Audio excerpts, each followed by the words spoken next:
il le voit pendu. C'est dans le film, ça, on le voit. Voilà. Donc il va essayer il a un réflexe, il tire une table, il essaye de couper la corde. Et évidemment...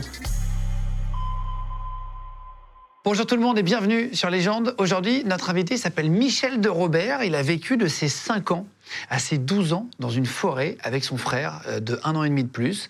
Ils se sont enfuis lorsqu'ils avaient 5 et 6 ans et demi et ils ont survécu seuls dans la forêt en France. Ça paraît assez incroyable et pourtant c'est l'histoire vraie d'un film qui s'appelle Frères, qui est au cinéma avec Mathieu Kassovitz et Yvan Attal. On reçoit Michel qui vient nous raconter sa vie, qui va nous raconter sa fuite. Il va nous raconter comment il a survécu, sa survie durant plus de 7 ans dans la forêt. Ça paraît vraiment impossible et pourtant il l'a fait. Il a réussi à manger, à boire, à se couvrir, à se réchauffer, à faire du feu. Il va nous raconter tout ça. En tout cas, merci à vous tous si vous nous écoutez sur YouTube. Continuez à vous abonner en masse, ça nous aide vraiment. Plus on est nombreux, plus vous êtes nombreux en tant qu'abonnés, plus on arrive à avoir de gens et d'invités, à convaincre du monde. Donc merci à vous tous de vous abonner. Ça prend vraiment 30 secondes. Mettez la petite cloche et un petit commentaire, ça nous aide sur l'algo. Et n'hésitez pas à nous dire si vous avez d'autres idées d'invités, si vous avez des idées d'histoire, des idées de reportages aussi. Vous pouvez les mettre en commentaire. Moi, j'adore les lire à chaque fois qu'on sort le soir dans mon lit, quand on sort une vidéo à lire tout ça. Donc merci beaucoup. Et on est dispo en podcast audio si vous êtes sur la route, ou en train de faire du sport, ou au boulot, ou dans le lit. Vous pouvez nous écouter juste en audio sur Spotify, Deezer, Google Podcast ou Apple Podcast. Et ça nous sert beaucoup aussi quand vous mettez les petites étoiles et que vous vous abonnez sur toutes ces plateformes-là. Merci beaucoup à vous tous, en tout cas. Et c'est parti avec Michel de Robert qui a vécu 7 ans dans la forêt avec son frère de 5 à 12 ans. C'est parti. Bonjour. Je m'appelle Michel de Robert, j'ai 78 ans. Je suis ici pour une histoire extraordinaire sur ma vie lorsque nous étions enfants avec mon frère. Et on va essayer de vous faire participer à cette histoire incroyable. Merci Michel, bienvenue. Je vais reprendre le clap. Merci d'être là, c'est plaisir. J'ai vu le film qui s'appelle Frères, qui est sorti au cinéma sur votre vie. Vous avez vécu dans la forêt, seul, avec votre frère, de vos 5 à vos 12 ans, en gros, à peu près pendant 7 ans. C'est un film qui est exceptionnel. J'ai regardé avec ma copine qui a pleuré beaucoup, parce que l'histoire est vraiment très jolie. Le film est vraiment très réussi, pour le coup. Et je ne dis pas ça pour faire plaisir, etc. Je vous ai dit avant, d'ailleurs, on en a parlé. Oui, tout à fait. Le film, j'avais vraiment 50 questions. Je sais que vous avez fait des avant-premières avant que le film sorte. Vous avez Absolument. fait 35 salles remplies. Et les gens passaient 1h30 à vous poser des questions à la fin, debout. Voilà. J'ai beaucoup de questions à vous poser aussi, pour comprendre. En gros, vous avez été seul. Je ne sais pas comment vous avez fait pour survivre. C'est une vraie question. Alors, on va reprendre un peu en arrière. Le problème, on est dans une colonie de vacances. Ma mère nous dépose pour les vacances et personne ne vient nous chercher au début septembre. C'était en 49. Oui, donc personne ne vient nous chercher, donc on attend. Et finalement, ça va durer 15 jours, 3 semaines, 1 mois et demi, 2 mois. Donc ce sont les personnes qui sont chargées d'entretenir la maison, Chantal, qui est la bonne des propriétaires de cette colonie de vacances, qui va s'occuper de nous. Et arrive un drame. Le drame, c'est que Patrice, mon frère, donc, rentre dans une pièce et voit l'homme, le propriétaire de cette colonie de vacances, de ce groupe d'enfants, il le voit pendu. C'est dans le film, ça, on le voit. Voilà. Donc il va essayer il a un réflexe, il tire une table, il essaye de couper la corde, et évidemment, cet homme tombe par terre et il y a une mare de sang. Et donc Patrice, qui a 6 ans et demi, voit cette mare de sang et d'un seul coup se dit « j'ai fait quelque chose de monstrueux ». Probablement, il ne sait pas ce que c'est que tuer. Il ne va pas penser ça, mais il se dit « moi, j'ai fait quelque chose de terrible puisqu'il y a cette mare de sang ». Il m'attrape. Vous étiez là, vous étiez face à... Oui, moi j'arrive derrière lui. Il est rentré et je rentre derrière lui. On était toujours ensemble. Hein. Et donc, il m'attrape par le pull vert et il me dit « Viens, Mick, on sauve. » Et on part, on ouvre la porte du garage et... Vous avez 5 et 6 ans et demi. Oui. Et on court 5 et 6 ans et demi. Et on court, mais on court pas très loin, probablement 1 kilomètre ou 1,5 kilomètres. On est dans les bois du village. Je l'ai tué. Viens, ils vont nous attraper. Dépêche-toi de nous mettre en prison. J'ai peur. Dépêche-toi.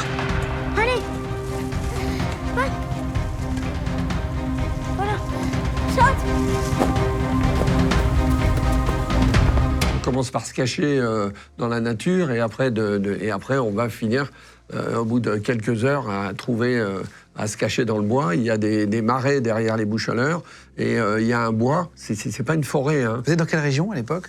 C'est aux Boucholeurs. Les Boucholeurs, c'est Châtelaillon. Vers La Rochelle? Et c'est vers La Rochelle, c'est en dessous de La Rochelle. Ok. Donc on va se cacher parce qu'il est persuadé d'avoir fait quelque chose de très grave. Et en fait, on va rester caché pratiquement pendant pratiquement 2 ans ou 3 ans sans quasiment sortir du bois. C'est fou. À vivre en autarcie complète. Ça paraît irréel aujourd'hui. Oui, aujourd'hui, c'est Quand on voit un normal. enfant de 5 ans, on se dit pas qu'il peut survivre dans la forêt tout seul. C'est incroyable. Alors, il y a plusieurs paramètres. Déjà, on est 2 pères différents. On a 2 caractères totalement différents. Et on a cette chance, c'est d'être totalement complémentaires. Donc en fait, il n'y a pas de conflit entre les 2 enfants. Il y a une complémentarité permanente. Ça veut dire que, en fait, moi, je suis un enfant, disons, on va dire doué. Peut-être que c'est comme un don, comme la musique ou comme... disons, j'ai un don, c'est de savoir tout faire de mes mains, savoir tout fabriquer, etc., etc. Mais j'ai pas on va dire, l'agilité, la vivacité, etc. Patrice est plus âgé, donc lui, c'est déjà différent. Et puis, il n'a pas du tout le même caractère que moi. Donc, en fait, il y a une complémentarité totale entre les 2 enfants, et ce qui va, en fait, les aider à survivre, parce qu'il y en a un qui va trouver tout ce que demande l'autre, et il y a toujours l'admiration de ce que fait l'un par rapport à l'autre, et réciproquement. Donc, en fait, on est très... Oui, complémentaire, très complémentaire. Et c'est vertueux, quoi. Pourquoi votre maman vous abandonne, pour revenir juste sur cette partie-là, pour comprendre? Alors, pourquoi elle nous abandonne? Ça, on peut jamais répondre à une question comme ça. Pourquoi elle nous a abandonnés? Le pourquoi, c'est elle qui le sait. Nous, et vous l'avez jamais dit après? Non, jamais. Pourquoi elle nous abandonne? En fait... Parce que dans le film, on ne sait pas trop où elle part en Argentine. Elle dit qu'elle part, en tout cas en Argentine. Alors, si vous voulez qu'on aille plus loin, parce que là, on joue sur des choses sensibles. Quand moi, j'ai 18 ans, je dis à ma mère, pourquoi tu nous as fait ça, à Patrice et à moi? Elle me répond, Michel, je ne vous ai jamais voulu. Quand j'étais avec un homme, je tombais enceinte. Et donc j'ai avorté 3 ou 4 fois. Fallait bien qu'il y en ait qui naissent de temps en temps. Voilà. Donc c'est tout un processus Mais... qu'il faut absorber et vivre avec. Bien sûr, bien sûr, bien sûr. Ça veut dire que tout petit, quand on est dans la forêt, le problème que les gens peuvent se poser, c'est pourquoi on ne vous a pas trouvé. Mais encore, et la réponse, c'est parce que personne ne nous cherchait. Oh là là. Parce que personne ne nous a cherchés. Oui, on peut se demander pourquoi la gendarmerie n'a pas une battue comme aujourd'hui. Par exemple, il y a des enfants qui disparaissent aujourd'hui, il y aurait des battues. Ça, c'est un autre problème. En fait, on n'est pas du tout dans l'époque d'aujourd'hui. Oui, on est dans l'époque d'après-guerre. L'époque d'après-guerre, c'est si vous faites des recherches sur Internet, etc. Beaucoup d'enfants. Aujourd'hui, vous allez trouver, on les a appelés les enfants perdus.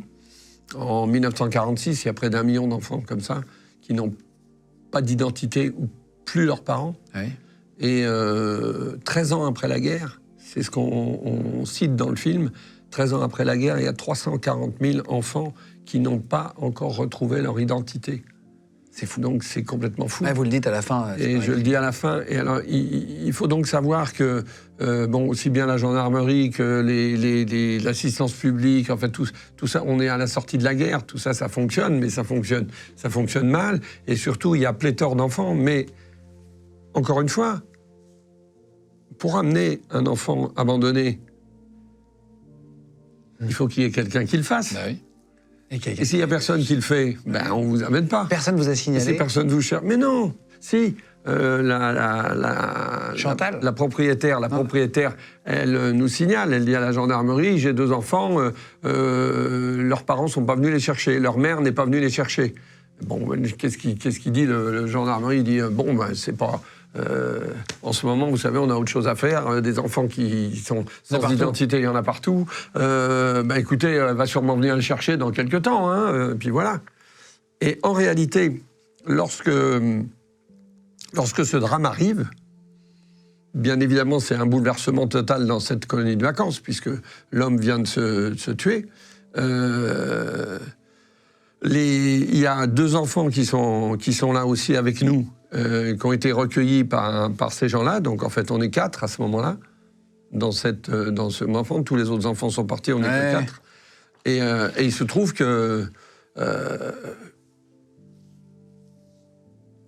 elle a prévenu la gendarmerie et que la gendarmerie dit « Mais qu'est-ce que vous voulez qu'on fasse ?» Comme je vous l'ai dit il y a 2 secondes, on va venir les chercher. Non, mais c'est important pour comprendre, effectivement. Mais en fait quand arrive le drame et ce bouleversement, les 2 garçons qui sont là sont placés dans une famille à Foura. Et nous, on s'est enfuis puisqu'il y a eu ce drame. Donc on s'est enfuis en forêt. Lorsque les 2 garçons reviennent, ils disent où sont Mick et Pat? Où est-ce qu'ils sont? Ils sont plus là.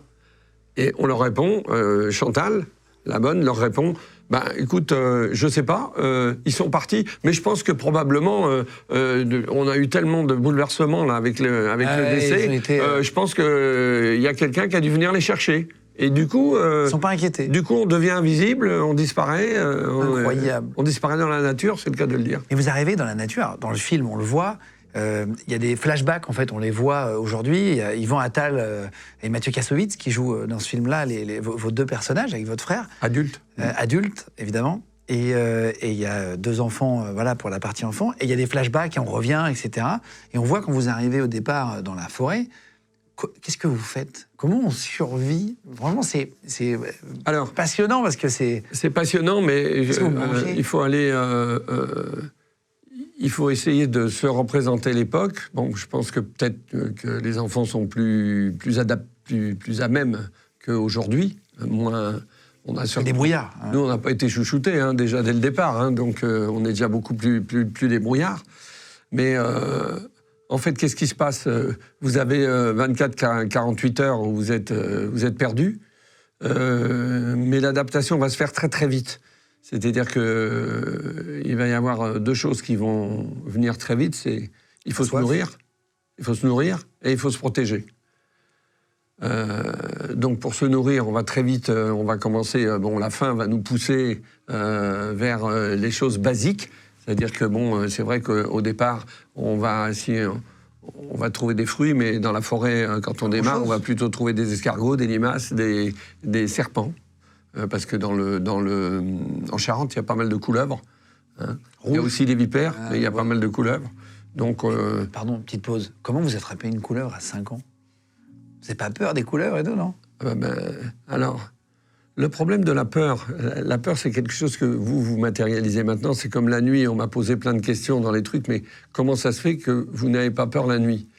Et je leur ai dit, mais la peur, c'est quelque chose de mental. C'est quelque chose que vous fabriquez vous-même. Il n'y a rien qu'à changer. Quand vous allez vous promener dans une forêt à 3 heures de l'après-midi et que vous allez vous promener dans la forêt à 3 heures du matin, la forêt, c'est la même. Elle n'a pas changé. Simplement, il fait jour, il fait nuit. Donc quand vous avez intégré ça, vous avez intégré que en fait, le fait d'être la nuit en forêt, ça pose absolument aucun problème. Oui, c'est des films d'horreur aussi, je pense, qui nous... Oui, aussi, mais si vous voulez, c'est un peu comme tout. Vous appuyez sur des paramètres d'aujourd'hui, et en fait, si vous les analysez, c'est absolument pas... Donc nous, on va s'habituer déjà à se déplacer la nuit, parce que ça permet qu'on ne nous voit pas. Ouais. On va s'habituer à vivre la nuit et à plutôt se reposer le jour. On va fonctionner un peu à l'envers. Et en fait, Patrice... Comme les animaux, en fait. Un peu comme les animaux. Il va aller chasser la nuit, etc. Et on va plus se reposer le jour. Ou moi, le jour, je vais fabriquer la cabane. Dans ces années-là, j'ai fabriqué 3 cabanes. La première qui est un peu en forme d'igloo, là, un petit peu avec le branchage, les fougères, les feuilles, dessus, etc. Ouais. C'est un pis-aller parce que c'est très difficile à rendre ça étanche et tout. Mais après, allez savoir pourquoi, j'ai compris à la 2e cabane que, en fait, si je le faisais avec de la mousse, parce que là, on a déjà intégré notre environnement. Parce qu'en fait, pour répondre à votre question de tout à l'heure, c'est qu'on intègre son environnement très rapidement. Ça devient, vous apprenez à regarder. Vous apprenez à regarder... Observer, ouais. Observer, regarder... la mousse absorbe. Exactement. Et à partir de là, vous commencez à vous familiariser avec votre environnement, vous arrivez quelque part à le dominer. Et à partir de là, donc, il y a une deuxième cabane qui s'est construite. Cette deuxième cabane, elle était recouverte avec des mousses. Et quand on recouvre avec de la mousse, eh bien évidemment, la mousse, elle, quand il va pleuvoir, elle va prendre l'eau, donc elle va pousser, et donc elle va durcir, se marier entre elles, etc. Et puis en plus, bon, s'il y a une fuite d'eau, ben vous sortez, vous prenez un paquet de mousse, vous le mettez sur la fuite, etc. Donc on va réussir à avoir une cabane qui est de meilleure qualité, de meilleur confort, de meilleure facture. De meilleure facture. Et après, il y a le problème au départ, la souffrance n'a pas été... En fait, on n'a jamais souffert de problème pour se nourrir. Alors, ça m'intéresse. On est dans la campagne française. Oui. Donc, on n'est pas du tout... on n'est pas dans la jungle, il faut bien... Voilà, on est dans la campagne française. On est après-guerre. Pendant la guerre, la nourriture, elle est extrêmement difficile. Donc, tous les gens ont des potagers et tous les gens ont des poulaillers. Donc, à la campagne comme ça, il y a énormément de poulaillers, de potagers, il y a des champs, il y a des arbres fruitiers, etc. Donc, pour se nourrir, c'est relativement facile. À l'époque, il n'y a pas eu la myxomatose. Des lapins ?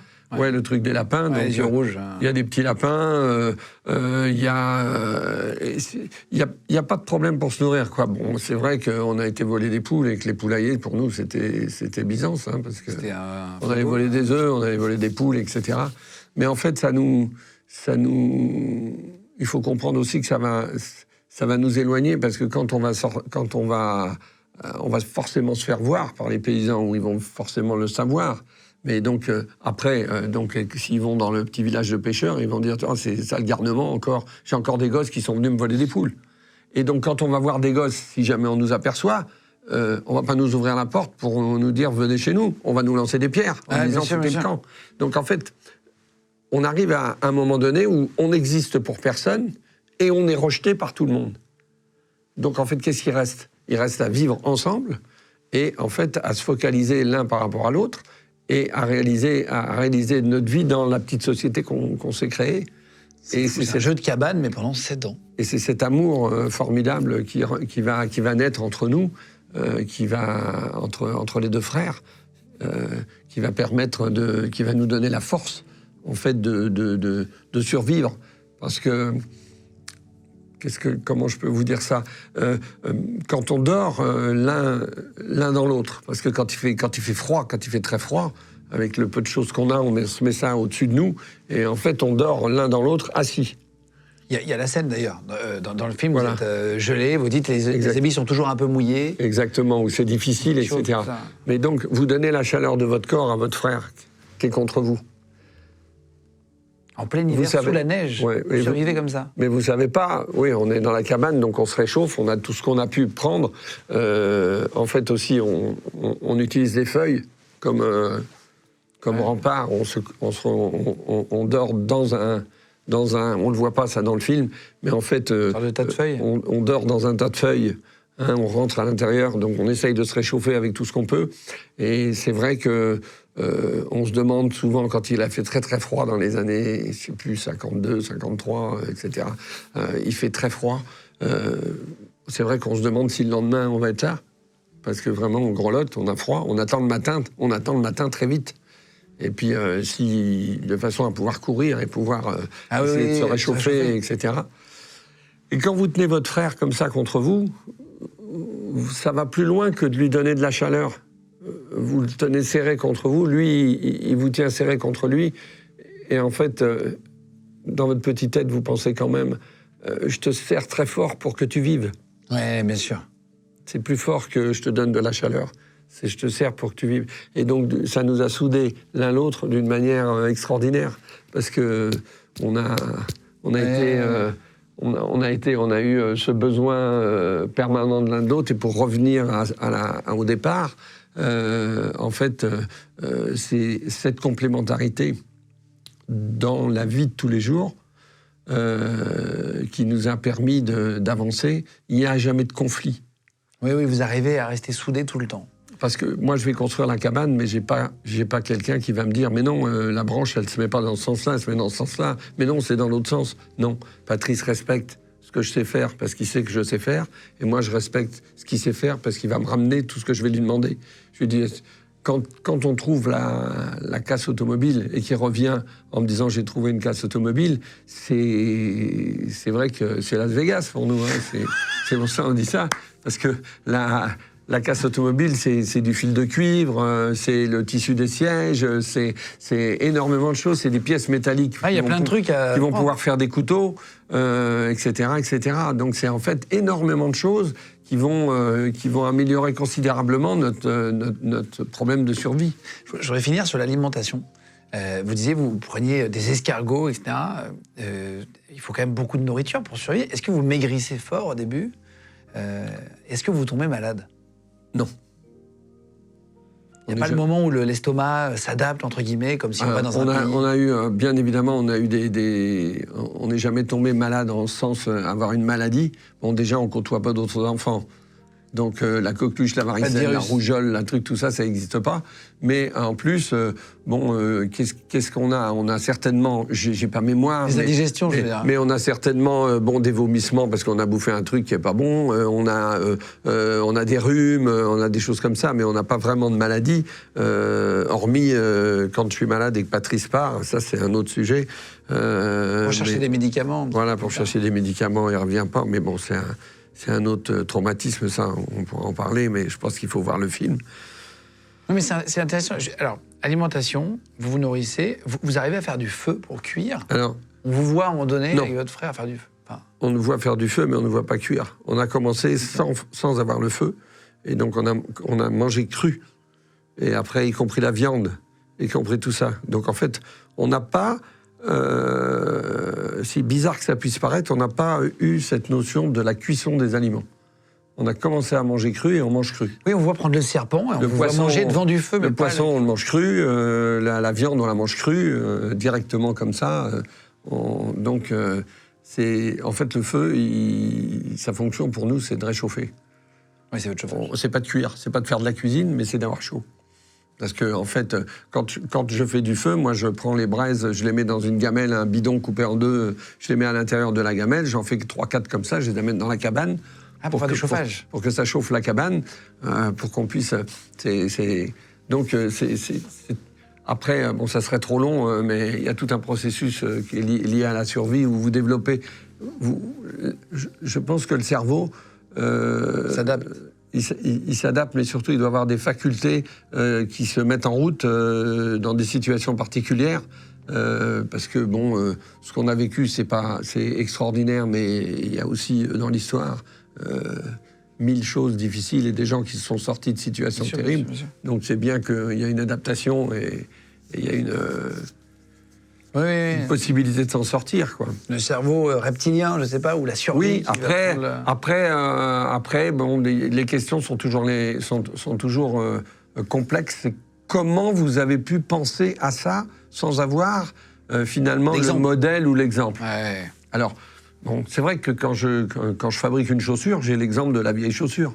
Oui, mais il y a plein de choses. Mais il y a plein de choses. Il y a un autre sujet très important pour la survie. Il y a le froid. Mais il y a aussi l'eau. L'eau, c'est ce qui fait mourir un homme le plus vite, en vrai, si on ne boit pas au bout de 2 jours. On a besoin de boire tout le temps. Comment vous faites pour l'eau ? Parce que vous buvez de l'eau de rivière, mais comment vous la filtrez ? Comment vous faites ? Pour filtrer l'eau de rivière, c'est pas très compliqué.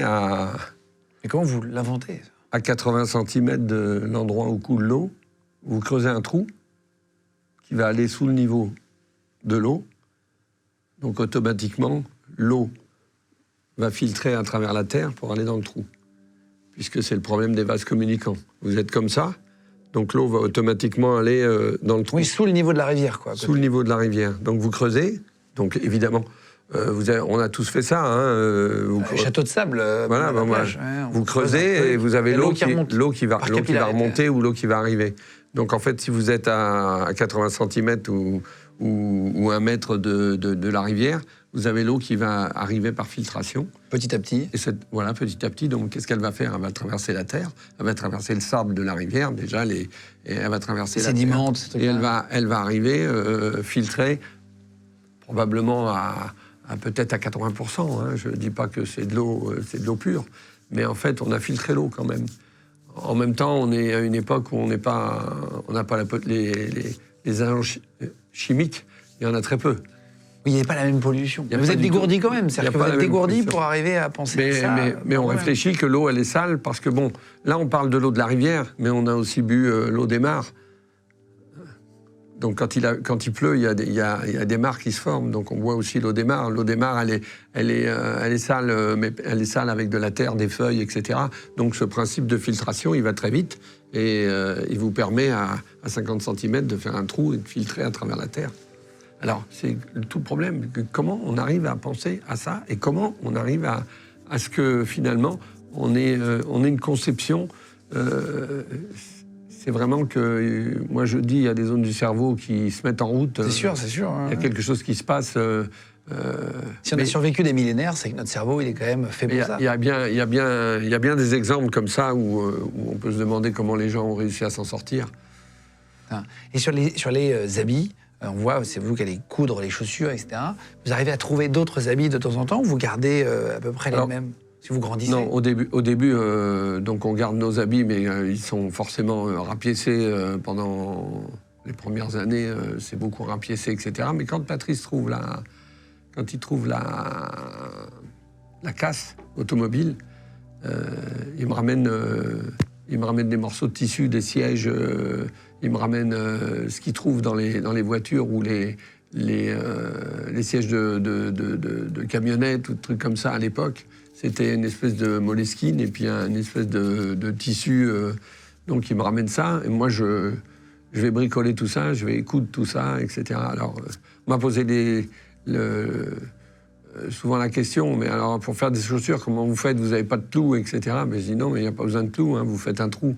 Dans la partie de la semelle, vous faites un trou pour ramener les bords du tissu à l'intérieur du trou, et avec une cheville en bois que vous avez taillée, avec une cheville en bois qui est taillée coniquement, on l'enfonce à l'intérieur pour coincer la partie tissu. Et je vous assure que quand c'est bien fait, ça tient bien. Il n'y a pas de problème. Donc en fait, on arrive à bricoler, quoi. C'est ce que je vous ai dit au départ. Comprendre son environnement, comprendre ce qu'on a à sa disposition, et à partir de ce qu'on a à sa disposition, réussir à faire quelque chose. Là, on parle d'animaux, vous avez pêché, chassé, etc. Est-ce que vous avez déjà eu peur avec un animal? Est-ce qu'un sanglier, un jour, vous a fait peur? Est-ce qu'il y a eu un moment de peur? Alors non, parce que en fait, on est dans un bois. Et ça, c'est relativement important. En forêt... Dans la forêt, les animaux comme les sangliers, les cerfs, les biches, etc., ils sont en forêt parce qu'ils ont un besoin d'espace. Dans les bois, un bois, c'est quelque chose qui fait peut-être 4-5 hectares, 6 hectares, où personne ne va jamais, où les branches sont tombées, la mousse, le truc, etc. Surtout là, on a des marais qui sont en plus avant ce bois. Il y a des espèces de marais, donc personne va là. Parce qu'il n'y a rien à y faire.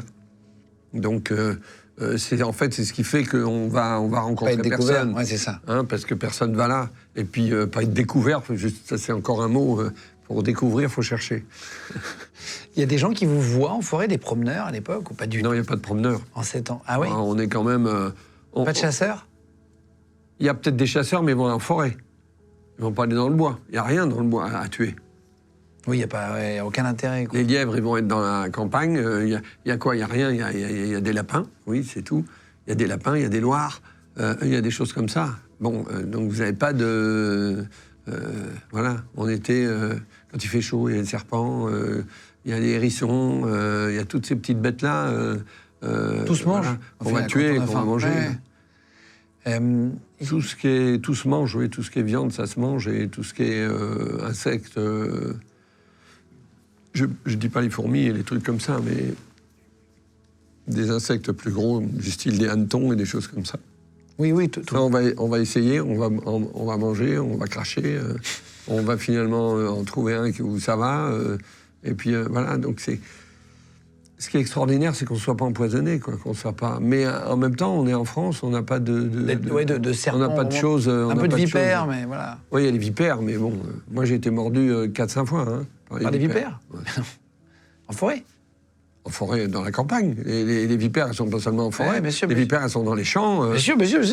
À l'époque, les blés, c'était ils étaient posés comme ça, là, en épis.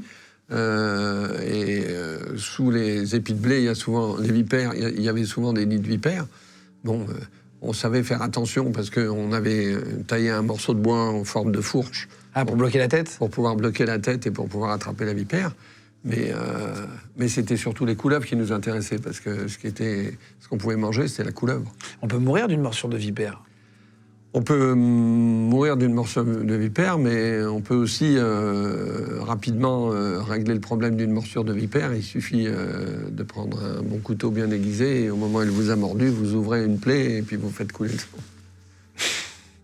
Pour vous, ça paraît complètement dingue. Non, pas du tout. Pour vous, ça paraît complètement dingue, mais pour moi, non. On voit Yvan Attal dans le film. Se recoudre. Il est architecte, après, c'est votre métier. Mais parce que c'est pour montrer que, si vous voulez, c'est pour montrer que... Il se recoue adulte. En fait, nous, on n'a jamais eu de maladie, mais on a eu pas mal de blessures, parce qu'on est dégringolé des arbres, on s'est souvent coupé, fait des blessures... Il y en a encore des grosses traces, même longtemps après, hein, j'en ai pas mal, j'en ai un peu partout. C'est... Vous aviez vous recoudre vous-même ou pas, non? Ben, il n'y a pas le choix. Vous avez le choix. Non, mais vous aviez le matériel? Ben, on le fait. Mais comment on se recoue sans fil? Quand vous avez... là aussi, la casse automobile, elle est extraordinaire, parce qu'un pointeau de carburateur, si les gens ne vont pas comprendre, mais... Je vous mettrai une photo, Mais un pointeau ou un truc comme ça, vous avez des pièces... qui ressemblent à des aiguilles. Exactement, qui ressemblent à des aiguilles, mais après, vous les façonnez. Hein. Moi, je passe des heures sur une pierre à me faire un couteau avec un morceau de biellette, avec un morceau de fer qui correspond. Et je vais l'user jusqu'à ce que j'arrive à le rendre coupant, etc. Donc, en fait, il y a aussi quelque chose qui est très important. C'est qu'on n'a pas la notion du temps.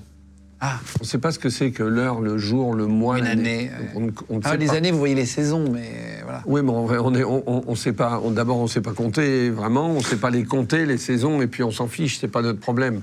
On voit la météo, il pleut, il fait froid, après il fait chaud, etc.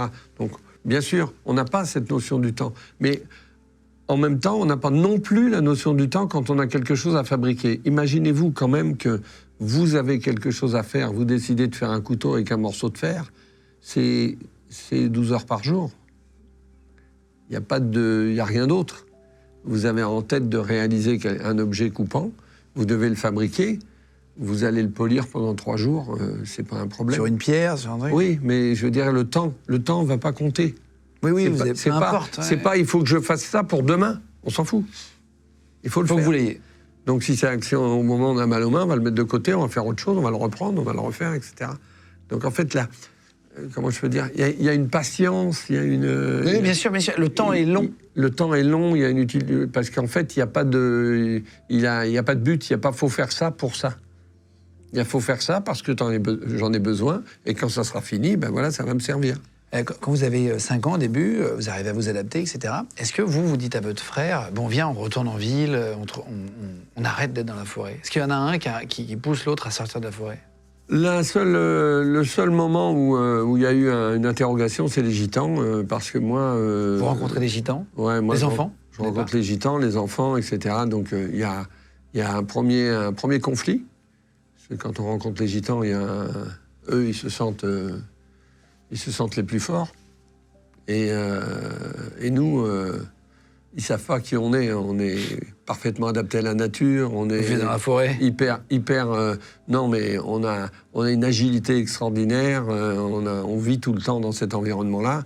Donc on a acquis des façons de faire et une agilité, un savoir-faire, etc. Et alors c'est assez amusant parce que en fait le contact avec les enfants des gitans, ils commencent à nous lancer des pierres, on commence à se bagarrer un peu ensemble. Et puis finalement, avec Patrice, on dit on va les emmener au canal. Il y a un canal sur Boucheleur. Et sur ce canal, il y a une poutre en treillis. Vous savez, des poutres métalliques qui sont faites comme ça en treillis. Il y a une poutre en treillis. Mais cette poutre en treillis, nous, on la passe régulièrement. Et au bout de quelques temps, on la passe en courant. Parce que on a l'habitude. Et donc les enfants des gitans, ils nous courent après. Mais eux, quand ils arrivent sur la poutre Il tombe. Non, mais ils tombent pas, mais ils ont les pieds qui passent à travers des trous. Il a pas assis. Ils essayent, ils essayent de passer sur la poutre. Et nous, on est déjà passé de l'autre côté. On a des frondes et on leur envoie des cailloux dans l'eau pour les éclabousser, etc. Donc ils ont très vite compris. Et après, une fois cette scène, une fois qu'ils ont traversé, etc. Le plus grand des enfants gitans, il vient et puis il tape sur l'épaule, il dit « Ah super, vous êtes super » et tout, parce qu'ils nous ont vus courir là-dessus. Ils vous ont respecté. Ils nous ont respectés. Après. Et vous devenez donc amis avec les gitans. ils nous emmènent dans le camp gitan. Et là, dans le camp gitan, c'est extraordinaire parce que c'est la musique, alors qu'on ne sait pas ce que c'est. C'est manger de la viande cuite parce qu'on ne sait pas ce que c'est. C'est l'amour. Vous voyez des enfants aimés, être aimés. On voit des enfants aimés, etc. Et quand moi je suis là, je regarde Patrice qui est en train de danser, qui lui bouge au son de la guitare. Moi je suis plus taciturne parce que j'ai toujours été plus réservé. Je suis là, je pose ma tête sur la jambe de cette gitane et elle me caresse avec sa main, etc. Et c'est la première fois qu'il y a une sensation de quelqu'un qui s'intéresse à vous. Hormis votre frère. Je ne vais pas dire quelqu'un qui vous... Non, hormis Patrice. Hein. Non. Patrice, c'est toute ma vie, c'est mon père. C'est l'aîné. Donc moi, c'est mon père, ma mère, c'est tout, Patrice. C'est pour ça que dans la relation, c'est lui qui a porté quand même, c'est lui qui a tout porté. Et si un jour il choisit de partir, c'est aussi parce que tout ça, c'est une accumulation de choses qui ont été très lourdes. On va en parler. Entre l'abandon, entre tout ça, c'est dans le film Frères, si vous voulez le voir, vraiment, je vous remets le lien dessous avec Mathieu Kassovitz et Yvan Attal qui jouent vos rôles avec votre frère adulte, mais allez voir le film, vraiment, il est vraiment génial. Et on aura tout à l'heure le réalisateur qui va nous expliquer plein de choses aussi sur le tournage, c'est hyper intéressant, on finira tout à l'heure avec lui. Et dans le film, on voit, donc, vous devenez ami avec les gitans, vous êtes effectivement avec cette gitane qui vous caresse la tête, etc. Il vous propose de les suivre, et vous n'y allez pas. Pourquoi? Alors moi j'ai envie d'y aller. Pour sortir de la forêt, dans l'amour. Moi j'ai envie d'y aller parce qu'en fait, c'est quelque part, c'est extraordinaire. Ces gens-là, ils ont une vie... c'est une société formidable. On est là, on regarde ça. Il y a de l'amour, les enfants sont adorés chez les gitans, c'est très important. Moi, j'ai vraiment envie de les suivre. Et Patrice est toujours sur sa réserve. Lui, il a toujours gardé cette protection. Méfiant, en gros. Méfiant par rapport à ce qui s'est passé. Méfiant par rapport à... Est-ce qu'il n'y a pas quelqu'un qui va me reconnaître? Est-ce qu'on ne va pas m'attraper? Il a toujours la référence à cette histoire. Pensant avoir fait quelque chose de grave. Exactement, pensant avoir quelque chose de grave. Donc, il a toujours ça. Et il se dit, moi, j'ai pas envie. Je veux pas revenir. Je veux rester. En même temps, on est heureux. En même temps, vous êtes heureux quand même. On est heureux parce qu'en fait... vous êtes libre. On est libre. Prenez deux enfants qui ont 10 ans et 11 ans. Dites-leur, voilà, maintenant les garçons, à partir de maintenant, vous avez le droit d'aller dans la rivière, vous avez le droit d'attraper des poissons, de monter dans les arbres, de courir, de fabriquer des frondes, de jouer avec la fronde, etc. Vous avez le droit de tuer des lapins, vous avez le droit de... Voilà. Vous avez tous les droits et personne ne vous dira jamais rien. Attends, ils vont dire c'est le paradis. C'était notre paradis. Voilà. C'est-à-dire le mot liberté écrit en gros et en caractère gras. Liberté. Personne, rien, aucune contrainte. C'est fou. Il faut avoir ça présent parce que on a des souffrances qui sont les souffrances, on va dire, climatiques, parce que c'est les plus dures. Mais toutes les autres, c'est que du bonheur. Il y a une phrase qui est vraiment une phrase de Patrice qui est retranscrite dans le film, où il me dit mais Michel... On a commencé par la fin.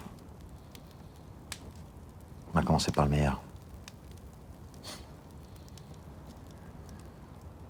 Ça veut dire que dans son cerveau, cette partie-là, c'est une partie extraordinaire.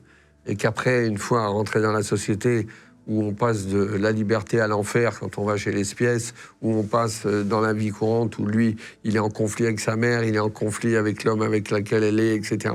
Tous ces conflits-là vont créer énormément de traumatismes. En fait, après, il apprend qu'il ne peut pas avoir d'enfants, etc.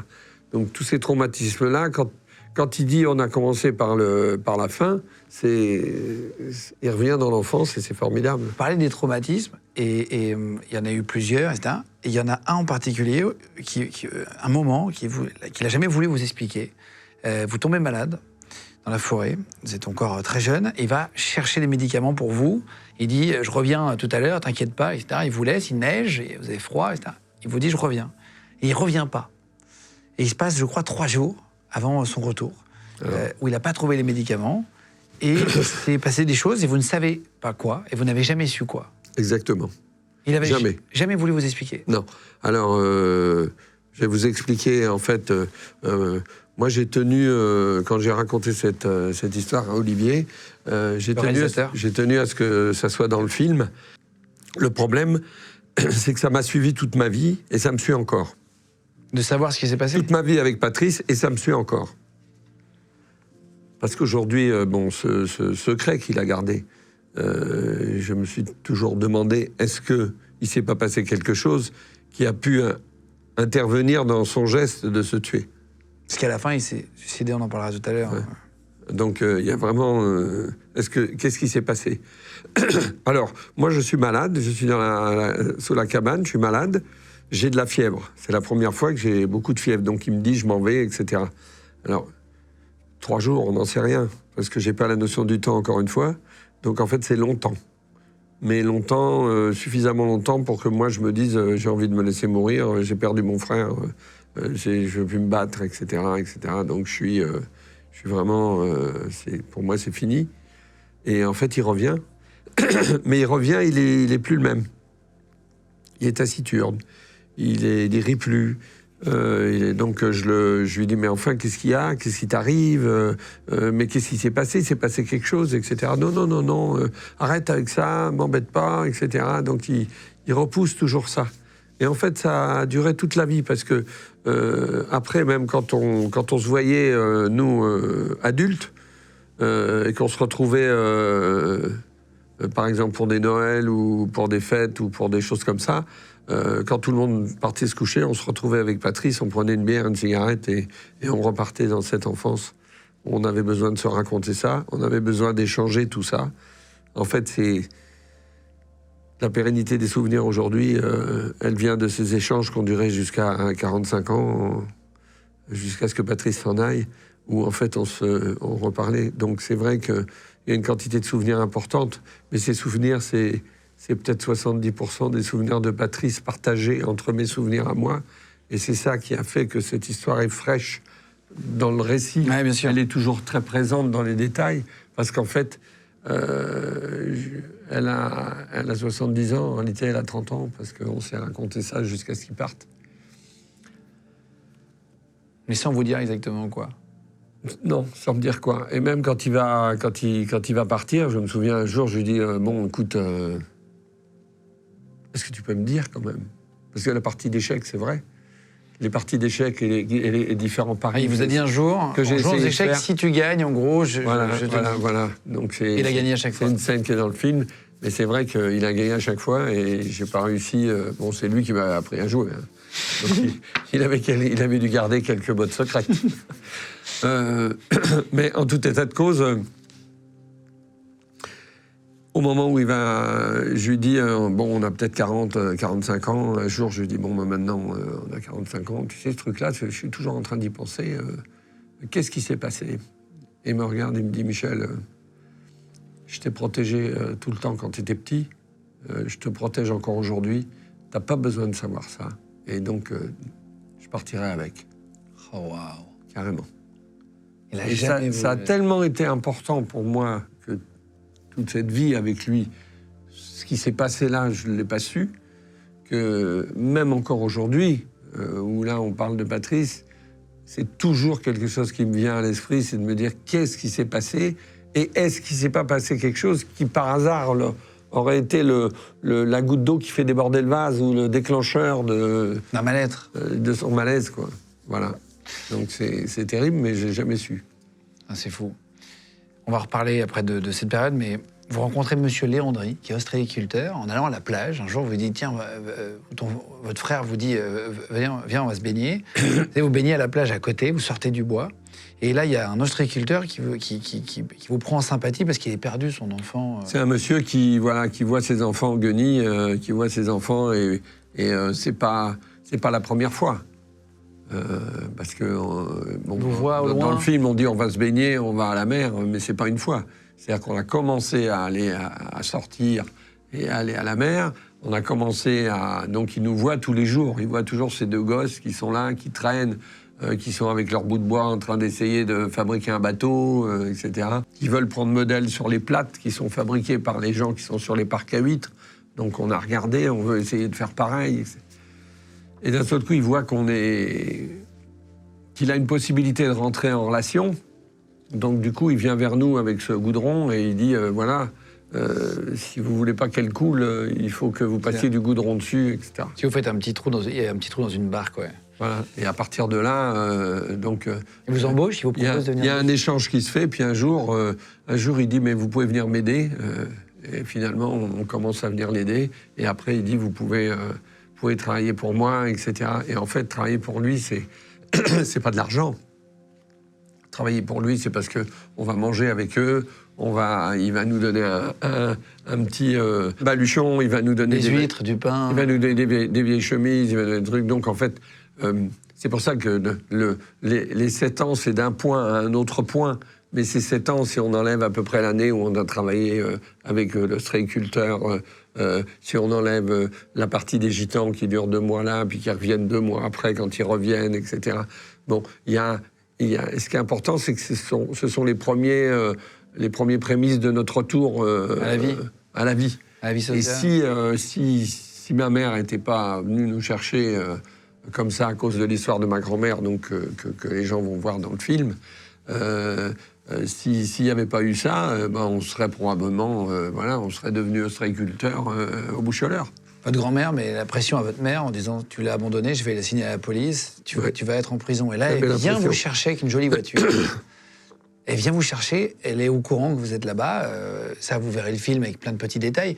Moi, j'ai préparé l'émission avant de voir le film. Je connaissais toute la vie. Ça ne m'a pas empêché d'être très ému et d'adorer le film, etc. Donc c'est aussi pas grave d'expliquer parce que c'est assez intéressant. Elle vient vous chercher. Vous la reconnaissez tout de suite ou pas? Non.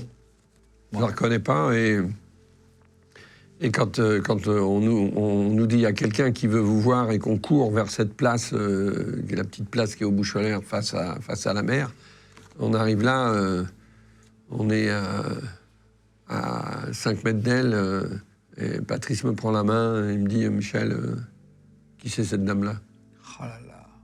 Et elle répond « Je suis votre mère ». Et ça ne nous parle pas. Du tout. Et donc, elle a cet éclair de dire mais vous avez vu la belle voiture? Et Patrice part vers la voiture, je le suis. Et c'est vrai qu'on regarde cette belle voiture parce que ce qui n'est pas dans le film, c'est qu'en fait, quand on a 10 ans, on a trouvé un camp américain. Avec le plan Marshall, les Américains sont venus, je crois que c'est en 1951, je crois, à vérifier, mais dans les 1951, après la guerre, il y avait des camps. Les Américains sont venus, ils ont installé des camps en Europe, et donc il y a un camp américain qui se trouve à 2 kilomètres de l'endroit où on est. Donc la nuit, on quitte notre endroit, on arrive sur les grilles du camp américain, évidemment 2 garçons qu'en disant on est passionnés par les gros camions, par les jeeps, et aussi par les voitures américaines qui sont quelque chose d'extraordinaire, parce que bon, en France, il y a quoi? J'en sais rien. Moi, la 202 Peugeot, la Juva 4, c'est ce qu'il y a à cette époque-là. Oui, là, d'un seul coup, on est... et c'est ce qui fait que Patrice, il est pris par les belles voitures. Et quand il voit la voiture avec laquelle arrive sa mère, qui est une belle voiture, et qu'elle lui dit vous avez vu la voiture? Il court vers la voiture, il regarde partout, il dit ah ouais, c'est super et tout, tableau de bord, machin, tout ça. Enfin, elle avait une belle voiture, pardon, je ne sais pas poser la question. Qu'est-ce qu'elle faisait dans la vie, votre mère? Elle était journaliste. Et c'est pour ça qu'elle part en reportage. En fait, c'est pour ça qu'elle nous abandonne, parce qu'elle part en reportage à Buenos Aires. Et Un reportage, ça durait peut-être, j'en sais rien, moi, 15 jours, 3 semaines. Mais en réalité, elle revient au bout de 7 ans. Oh, putain. Donc en fait, je pense que probablement, elle a rencontré quelqu'un, probablement, elle a fait une partie de sa vie là-bas.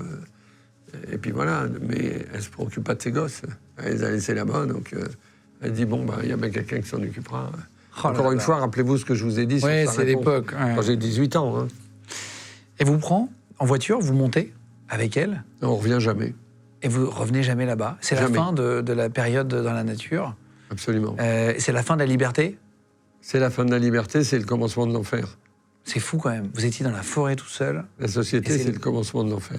Parce qu'on est amené dans cette famille, les Spiès, 30 avenue Bugeaud. Donc, Famille d'accueil. imaginez-vous, on est dans le 16e, dans une famille d'accueil, et on sort de... C'est-à-dire qu'elle vous ramène, on et vous sort du ne bois. même pas avec elle, votre mère. Elle Non. vous dépose dans une famille d'accueil. nous dépose dans une famille d'accueil en ayant demandé à ces gens-là, probablement qu'elle les a payés, en disant il faut que ces 2 gamins-là, parce qu'en fait, quand on part, quand elle nous ramène, elle nous prend, on est en guenilles. Donc elle nous amène à Châtelaillon. Là, on va chez le coiffeur, elle nous achète vous des remet vêtements, elle nous rhabille tout neuf. Et puis après, elle nous amène dans cette famille, les Spiès, avenue Bugeaud, dans le 16e. Et là, ces gens-là, ils sont chargés de nous faire rentrer à l'école 1 an après. Ah, de vous rattraper, de nous vous faire rattraper 7 ans. 1 an après. C'est comme si vous faisiez toute l'école primaire, Toute un peu l'école le collège. primaire, il faut la connaître. Donc en fait, c'est l'enfer. Pourquoi ? Parce que c'est 6h30 du matin, on est levé. Pas. 8h30 du soir, on est couché. Entre 6h30 et 8h30, on va se promener une demi-heure. On va marcher une demi-heure sur l'avenue Foch, là, à Paris, là, sur les allées de l'avenue Foch. Il y a On va des sortes marcher de une parcs demi-heure. sur le côté. Il nous ramène, et en plus, il nous promène attachés, Non, c'est pas vrai. parce qu'il a peur qu'on se sauve. Donc il nous attache par le poignet, et lui, il tient le... Mais c'est pas vrai. Bah si.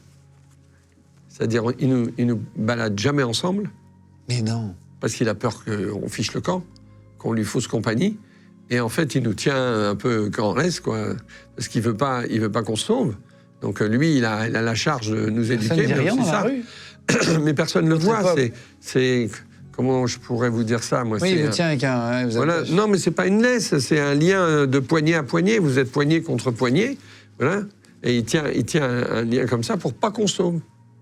C'est fou. Et on n'est pas facile non plus, hein. Ouais, mais- Faut voir d'où on sort. Hein. Ouais, vous On étiez, n'est pas. Et puis là, on est un peu. Voilà, on vient de sortir. On est quand même encore.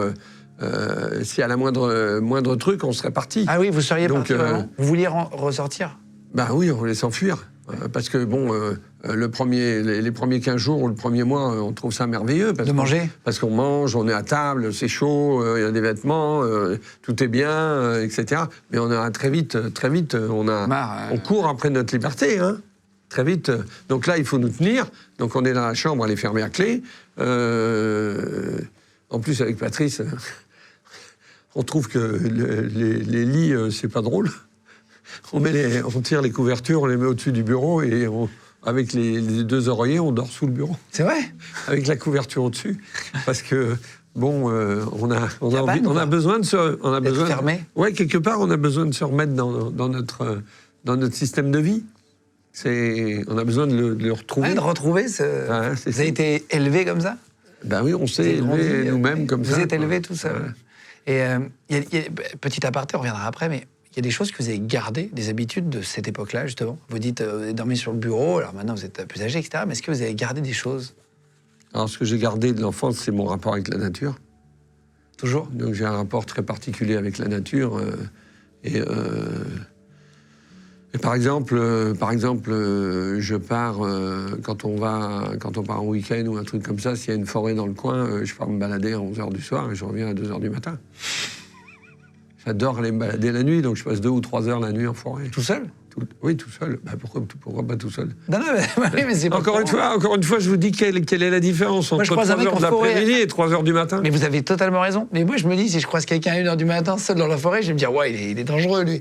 Alors qu'en vrai... Non, mais Enfin, vous voyez ce que je veux dire? Il n'y a pas non plus un monde fou. Hein. Ouais. Il n'y a pas la foule. Hein. Il n'y a pas la foule en forêt à 2h du matin. Non, mais pour vous dire que bon... Oui, vous avez besoin de ça, moi, quoi. si j'ai il fait bon, il y a un joli clair de lune, etc. J'adore ça, moi, je suis chez moi. Je suis chez moi, je suis chez moi. Vous me dites qu'est-ce que j'ai gardé? J'ai gardé un environnement qui est ma maison. Vous faites du camping? C'est votre excuse dans le film. Non, on dit ça en rigolant, mais... Aux Canadiens, vous dites on fait du camping, machin. Moi, aujourd'hui, je fais pas de camping, mais aujourd'hui, j'ai pour habitude de partir une semaine tous les ans, dans le désert, tout seul. Ouais, vous avez encore besoin de ce moment, quand même. Toujours. J'ai toujours ça au fond de moi, et en fait, je sais pas comment je pourrais dire, c'est un reset. Ouais, pour se nettoyer, comme il y en a qui vont faire des jeûnes pendant une semaine. Ouais, c'est une charge émotive qui est toujours là, parce qu'elle est quand même là. Ouais, bien sûr. Et Patrice, c'est quelqu'un qui vit avec moi, qui est dans ma vie. Mon frère est toujours avec moi, il est toujours là. Et le fait, en fait, que j'ai fini par dévoiler cette histoire à Olivier, le réalisateur, oui. Casas qui va venir après parler. C'était tellement pour moi difficile. Je l'ai vraiment fait parce qu'il a 40 ans, c'est un jeune réalisateur, il m'a convaincu, il m'a dit Michel, c'est une histoire folle, il faut que tu racontes. Je lui ai dit mais ça sert à quoi de raconter? Ça intéresse qui? Parce que moi je l'ai vécu, pour moi ça intéresse pas. Parce que vous l'avez rencontré, il va nous raconter après, mais dans un bar par hasard, mais on va en parler après. Et ça vous en parlerez avec lui, il vous dira tout ça. Vous savez, Olivier et moi, on a passé 4 ans sur cette histoire-là, presque 5 ans. Pour préparer le film, c'est long. Donc il est... un jour, quand il m'a lu le scénario, je lui ai dit en rigolant, je lui ai dit, bon, ben ça y est, maintenant t'es le 3e qui était dans la forêt. Parce qu'il s'est tellement imprégné de cette histoire. Et après, il m'a dit, mais Michel, il faut vraiment que je fasse le film, quoi. On va le faire rentrer. Je lui ai dit, ben, voilà, t'as les clés. On va conclure là-dessus parce que c'est important. T'as les clés de mon histoire, puisque t'as vraiment voulu la connaître. Je te l'ai dévoilée il y a 70 heures d'enregistrement. C'est pas 1 heure, 1 heure, 3/4 de film. C'est beaucoup plus. J'ai dit, t'as voulu avoir ça, mais maintenant, moi, j'ai dit, je t'adore, parce qu'on est amis depuis 10 ans. J'ai dit, je pense que t'as du talent, donc montre-moi ton talent et fais ton film. Mais fais-le toi. Moi, je veux pas venir sur le plateau, je veux pas venir au tournage, je veux pas polluer par ce que je pourrais apporter en disant Olivier, c'était comme ça. C'est plutôt comme ça ou comme ça. J'ai dit, tu as tout le ressenti de cette histoire. Tu as compris l'amour entre les 2 frères. Tu as compris tout ça. Donc tous ces sentiments-là, moi, tu as les clés, fais-le. La seule chose, j'ai des images dont on a parlé. Je veux qu'on nous voit courir dans les blés. Je veux qu'on nous voit chanter dans la rivière et s'asperger. J'ai des images importantes comme ça, j'ai envie de les voir parce que c'est des images de bonheur. Et dans ce film, je veux pas qu'on soit dans le pathos. On n'est pas dans le pathos, et en même temps, on a de l'émotion, c'est fort. Voilà. Il est très bien fait. Pour terminer sur la famille d'accueil, ils vous élèvent à la dure, vous êtes attachés, etc., pendant 1 an. Est-ce qu'ils arrivent à vous faire arriver à un niveau suffisant pour rentrer à l'école et continuer le cursus? Ils y arrivent. Oui. En 1 an. Oui. Pour rattraper 7 ans de retard scolaire, c'est énorme. Oui, enfin, c'est presque pratiquement 10 heures par jour. Oui, non, mais c'est une torture. 10 heures par jour, c'est une tension, mais c'est pratiquement... c'est du continu.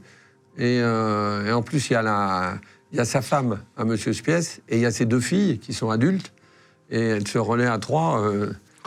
Quand c'est un peu... et nous, on est... bon, ils sont très durs avec nous. Les seuls moments sympas, c'est qu'il y a une grand-mère qui est dans la cuisine, et elle est trop sympa, elle nous donne des... Venez les enfants, elle nous donne des petits gâteaux, elle nous donne des trucs, etc. Mais sinon c'est la prison, hein. C'est vraiment terrible. Terrible. L'école, ça se passe pas bien. Quand vous arrivez après l'école... Ça se passe mal parce qu'on est... Vous laissez pas faire. On a toujours cette... on a quand même au fond de nous ce qu'on a vécu. Et ça se passe pas bien parce que, en fait, on n'accepte pas l'oppression. Et quand il y a le petit costaud là, qui va vers le petit à lunettes et qui lui fauche son sac de billes, eh ben, il se retrouve à l'infirmerie 5 minutes après. Hein. Voilà. Et je pense qu'à un moment donné, je crois qu'on en envoie un voilà, on en envoie un où ils sont obligés de l'emmener à l'hôpital. Et donc, ça fait peut-être 2 mois ou 3 mois qu'on est à l'école. finalement, ils appellent notre mère en disant... notre mère, elle va dire, les garnements, qu'est-ce qu'ils peuvent me saouler? J'arrive pas à m'en sortir. En tout état de cause, elle vient, elle nous sépare. Et là, c'est le drame. Dramatique. Elle nous sépare tous les deux, c'est de l'horreur, c'est un déchirement, c'est monstrueux. On vous voit et parler dans le film. elle part avec... elle va nous séparer.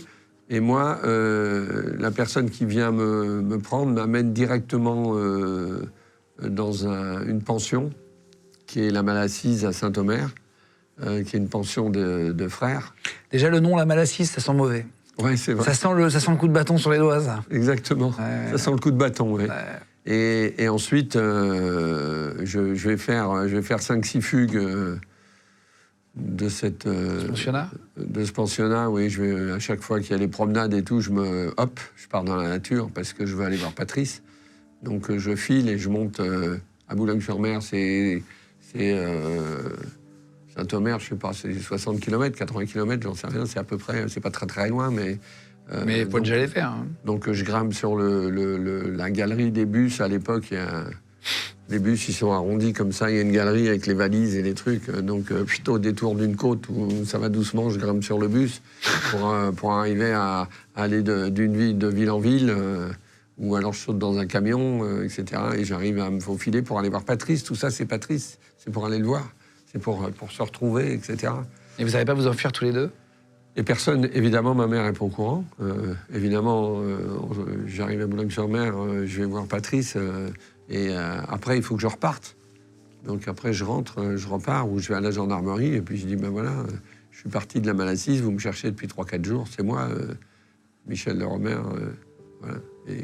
Et donc, je suis ramené à la pension. Mais au bout de 3-4 fois, ma mère, c'est un peu compliqué. Puis les frères, ils commencent à lui dire que ça suffit. Les gendarmes qui ramènent votre gamin 3 fois par an, ça va pas le faire. Et du coup, je pars en maison de correction à Dunkerque. Et là, c'est très dur?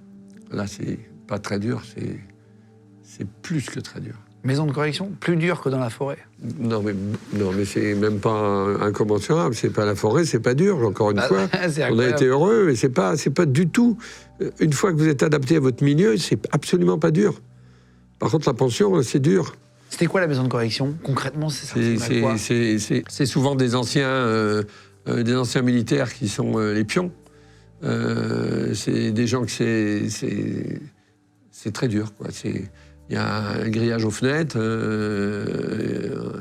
on peut pas sortir, c'est cadré comme... Il faut casser les enfants qui sont en maison de correction. Il faut arriver à les faire plier, parce qu'ils sont durs. Donc en fait, pour les faire plier, il faut les briser, quoi. C'est rigide, c'est rigide. Donc il faut faire ça, et à la moindre connerie, c'est le cachot. La moindre connerie, c'est privé de... c'est au pain sec et à l'eau pendant 2 jours. C'est le cachot enfermé dans le noir. Dans le noir, dans une pièce qui fait 2 mètres par 2 mètres, ou 1 mètre par 2 mètres. Cache, quoi. Tout. C'est vraiment très dur. Et les sévices, je vous en parle pas. Les trempes à coups de ceinture, les trempes avec des badines, etc. Aujourd'hui, ça ferait la une de tous les... ça ferait la une de tous les journaux, hein. Est-ce que ça servait pour certaines personnes? Non, mais ça vous durcit. Vous devenez dur comme la pierre. Ah oui? C'est-à-dire, ça vous durcit parce que il y a tellement de... Vous savez, c'est terrible, mais ça vous fait pas rentrer de l'amour, ça vous fait rentrer de la haine. Et ça vous fait rentrer quoi? Ça vous fait rentrer par rapport à la société. Vous faites référence à ça, puisque vous rentrez dans la société. Encore une fois, c'était tellement mieux là-bas. C'était tellement plus extraordinaire. Il n'y avait aucune contrainte. Et là, maintenant, je suis à genoux sur le rebord d'une douche, les bras en croix, et je prends un coup de ceinture à chaque fois que mes pieds touchent par terre. Bah. On est mieux dans la forêt. Elle est où, la vérité? Ouais, c'est vrai. Elle est où, la vérité? C'est là où on se rend compte que ça peut être... c'était sûrement mieux avant, finalement, il y a longtemps, dans la forêt. Non, mais vous voulez... C'est sûr. Et en fait, nos sociétés qui sont de plus en plus réglées... Et quant à Patrice, lui, c'est un autre débat, mais c'est aussi très compliqué, parce que lui, il va être avec sa mère quand il a 14-15 ans, Il va donc être à sa mère au moment de la puberté. Il a un manque d'amour terrible et en plus, je suis plus avec lui. Donc il est prisonnier de son manque d'amour, de son manque d'affection, etc. Il va pratiquement être amoureux de sa mère. C'est une belle femme et tout ça. Il a 14-15 ans. Il va être amoureux de sa mère, mais il va rentrer en conflit avec l'homme avec qui elle vit à ce moment-là, qui a 25 ou 27 ans, alors que lui en a 14 ou 15. C'est une petite différence d'âge. Enfin, c'est pas énorme. Et ils vont se battre tous les deux. Ça va être un conflit d'hommes. Ils vont se bagarrer, etc. Donc c'est très très dur. Et c'est pour ça que Patrice, quand il a 18 ans, il fout le camp. Avec votre frère, vous avez la même mère, mais pas le même père. On a la même mère, mais pas le même père. Ah, c'est ça. On a deux pères différents. On va faire rentrer dans un instant Olivier, le réalisateur du film, pour expliquer tout ça. Juste avant, je vais faire rentrer des objets. 10 objets qui peuvent servir ou pas. Je vais vous demander, si vous deviez partir aujourd'hui en survie dans la forêt, vous aurez le droit d'en choisir 3, lesquels vous prendriez, d'accord ? 3 sur 10, on va vous en amener maintenant avec une table. Et après, il y a autre chose aussi pour boire de l'eau, on va vous montrer. On va taper des mains, je vais taper des mains, et juste après, on va se retrouver derrière la table. C'est parti. Allez, on est de retour avec une dizaine d'objets sur la table, Michel. Ce sont des objets, on a pris des objets assez larges, des objets qui pourraient servir dans les kits de survie, dans les magasins de survie. Je vous les décris, voilà, pour si vous nous écoutez en podcast audio aussi. Chez vous, il y a un sac de couchage, on a un livre de survie qui donne des conseils sur la survie, ça me fait marrer de vous proposer ça. Il y a un petit objet qui permet de faire du feu, de faire des étincelles, voilà, comme ça, tout simplement. Un téléphone portable, une paire de ciseaux, une boîte de conserve de petits pois. On a aussi cette lampe torche, qui nous permet d'aller faire des reportages très puissantes. Un couteau simple. On a une boussole classique.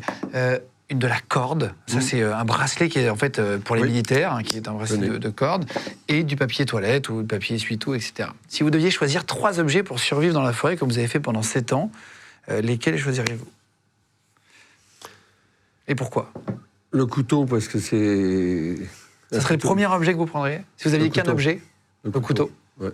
Parce que c'est celui qui va me permettre en fait, d'une manière facile, il y a d'autres solutions, mais ça va être d'une manière facile, de couper, d'enlever les écorces, Faire une cabane. de tailler, etc. En fait, ça va être la première chose. La première chose. Pour moi, ça va être le couteau, mais aussi pour chasser, mais aussi pour... Enfin, pour tuer un animal, pour... Ouais, le couteau, pour moi, ça va être... Pour faire une fronde. Ça va être l'essentiel, pour faire une fronde, donc ça va être l'objet impératif, c'est d'avoir au minimum un couteau. D'accord. Ça, c'est l'objet le plus important. Il n'est pas terrible, il est un peu petit et tout ça, mais enfin, on fera avec. C'est l'objet fétiche de Sébastien, notre... On va faire avec, hein. Mais c'est un couteau. Voilà. Deuxièmement, faire du feu. Donc l'objet pour faire de... Vous connaissez ce système-là, oui ? Oui, très bien. On peut faire du feu autrement, hein. On peut faire du feu avec du bois sec, on peut faire du feu... Il y a d'autres manières, et notamment celle du bois sec qui est très facile. Vous avez fait sans ça, du feu, vous ? Sans allumettes ? Mais c'est compliqué. Donc, en fait, là, vous simplifiez la vie. Le couteau, ça simplifie. C'est essentiel. On gagne du temps, quoi. Faire du feu, c'est essentiel. Et ensuite, pour moi, ça sera la corde. Bien que dans la nature, on a aussi beaucoup de possibilités de pouvoir faire de la corde à partir des plantes. Mais bon, c'est quand même très facile. Ça gagne du temps. Ce type de bracelet, c'est la même chose, ça gagne du temps, etc. Donc, pour moi, c'est les 3 objets, ça sera ça. Papier toilette. La lampe, j'en ai pas. Comment on se substitue des feuilles pour comprendre à chaque fois Ça, il n'y a pas de problème. Hein, ça va être des feuilles. Il y a tout dans la nature, c'est le cas de le dire. Donc, ça, c'est pas un problème. La boussole, c'est quelque chose de très important, mais on peut se substituer de la boussole. Parce on sait marcher avec le soleil et les étoiles. On apprend. On apprend aussi à voir la nature et à la comprendre. On va quand même savoir, par exemple, je sais pas, des petits détails, c'est que la mousse sur les arbres, elle pousse au nord. Donc si on suit les endroits où il y a de la mousse, on va se diriger vers le nord. Donc si on a trouvé déjà le nord, on a forcément le sud, l'est et l'ouest. Et donc on va pouvoir se diriger... on a un des points cardinaux, du coup, c'est bon. Donc, encore une fois, ça veut dire l'observation qui permet de se déplacer. Ouais, de comprendre. De comprendre la nature et de se déplacer. Couverture de survie. Couverture de survie, non, pas nécessaire. Dans la forêt, il y a de quoi se protéger si on sait voir et regarder, si on sait étudier la topographie de la forêt, utiliser un fossé, après, l'utilisation des feuilles, c'est quelque chose d'important aussi, surtout les feuilles sèches. Pour tout ce qui est humidité, il faut jamais se coucher sur la terre, il faut jamais dormir sur la terre directement, à cause de l'humidité qui remonte, etc. Il faut toujours se protéger. Donc ça, c'est substituable. Chose essentielle. Les petits pois, ben mon Dieu, c'est plutôt sympa les petits pois, mais je vois vraiment pas ce que je vais faire en survie avec les petits pois. On va en trouver d'autres. Ouais, je vais en trouver d'autres. Au pire, l'intérêt de la boîte de petits pois, c'est plutôt la gamelle. Ah oui, de s'en servir comme C'est une plutôt le gamelle. récipient qui est intéressant. Mais voilà. Ah oui, c'est pas con. Autrement, la lampe inintéressant, les ciseaux La inintéressants. lampe inintéressante. Voir dans la nuit. Non, mais on voit dans la nuit. On voit dans la nuit. Ça aussi, c'est un peu. On peut se déplacer. C'est un peu dans le mental. On arrive à se déplacer de nuit. Alors, s'il y a une nuit noire, qu'il y a beaucoup de nuages, etc., bon, c'est quand même relativement plus difficile. Donc, mais autrement, avec la Lune, pratiquement. Oui, on peut. 3 jours sur 5, on n'a vraiment pas de problème, on arrive à voir et à se déplacer. Et puis, le ciseau non plus. Quand on vit dans la nature, on apprend à... L'acuité visuelle, elle va se développer en fonction justement de l'environnement où on est, et elle va se développer, on va apprendre à se déplacer la nuit. Les ciseaux, non, puisqu'on a le couteau. Donc le ciseau, ça va être... ça sert à rien. Le téléphone, alors ça c'est encore pire. On imagine qu'il n'y a pas de réseau, bien sûr, hein, sinon... Ouais, non, mais déjà, il n'y a pas de réseau, mais même s'il y a du réseau, on n'a pas besoin du téléphone, sinon on ne fait pas de survie. Hein. Si on fait de la survie avec un téléphone, on fait « Allô, j'ai mal, allô, il pleut, allô... on tape quel tuto, temps il fait demain, on capte tuto, aucun intérêt. Voilà. Sac de couchage non plus. Et non, le livre de survie, par exemple, ça vous fait rire, en fait. Oui, ça me fait rire parce que bon, ça me fait pas rire. Parce que ce mec-là, il est très bon. Il n'a pas vécu 7 ans dans les bois. Ça me fait pas rire, mais bon, c'est intéressant peut-être avant d'y aller. Hein. Bien sûr. Il y a certainement 1000 choses qui sont passionnantes dedans et qui Comment faire du feu, qui sont intéressantes. Mais il y a les bases quand vous êtes, quand vous avez des problèmes de survie, il y a des bases. Les bases, c'est faire du feu, c'est chasser, c'est savoir faire de la corde si on n'en a pas. Parce que là, ça va être une facilité, parce qu'on a de la corde à sa disposition. Et pour faire quoi, la corde de la corde, si on a besoin rapidement de se faire un abri, on va pouvoir lier des branches les unes aux autres, etc. Donc ça va être beaucoup plus rapide, si on a déjà la corde, que de fabriquer la corde à partir des plantes, parce qu'il va d'abord falloir, par exemple, prendre des ronces. Les ronces, il va falloir les ébarber, ensuite fabriquer la corde, etc. Donc tout ça, ça va plus vite. On peut se faire une ceinture. Là, ça va plus vite aussi. Là, ça va plus vite. Tout va plus vite. Tout va plus vite. Merci. C'est-à-dire que ces 3 objets permettent en fait, d'aller plus vite. Le couteau, la corde et le petit appareil pour faire du feu. Voilà. On va faire rentrer maintenant, avant de faire rentrer Olivier, le réalisateur, une paille avec de l'eau filtrante. Louis, notre auteur, est parti chercher de l'eau dans la Seine. Il paraît qu'on peut boire avec ces pailles-là absolument n'importe quelle eau, absolument tout, et qu'on n'a absolument aucun problème à le boire, que ça filtre. Est-ce que vous êtes d'accord pour essayer avec nous ? Ah, aucun problème. On essaie. C'est parti, on fait rentrer la paille filtrante. Vraiment aucun problème. Ça y est, on a fait rentrer notre paille qui est destinée à la survie, donc à boire de l'eau, ça s'appelle Live Straw. C'est vraiment génial, ce genre de paille, c'est assez hallucinant. Voilà, vous mettez la bouche là. On va mettre de l'eau de la Seine dans le récipient. On va boire, d'accord ? C'est Louis, notre auteur, si tu veux bien venir. Alors, on n'a pas installé le micro pour tout vous dire, on a été un peu près dépourvus, mais c'est de la vraie eau de la Seine. C'est de la vraie eau de la Seine. Vous allez le voir de toute façon, si on fait des plans dessus, vous allez voir qu'elle est très sale. Il y a vraiment des particules. On se rend pas bien compte, mais en réalité... Attends, je te la secoue, tu vas voir. non, mais c'est effectivement... Voilà. Ouais, et c'est pas terrible. Non. Je suis allé la chercher hier soir. Voilà, on a vraiment... J'ai une vidéo terrible. pour preuve. Oui, alors, exactement. Je me suis filmé, parce que je sais que les gens vont dire... Ah non, c'est ils ont fake mis et de tout. l'eau. C'est de la vraie eau de la Seine. Bon bah les gars, demain il y a l'émission de Michel de Robert. Comme on vous connaît et que vous allez dire ah c'est fake, l'eau de la Seine, on vous montre en direct là où on la prend, à la source.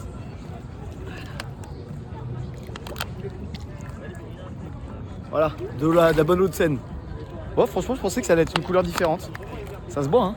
J'ai ouï dire que dans plein de vidéos, de plein de choses testées en général dans les émissions, en fait, ils mettent pas de l'eau là.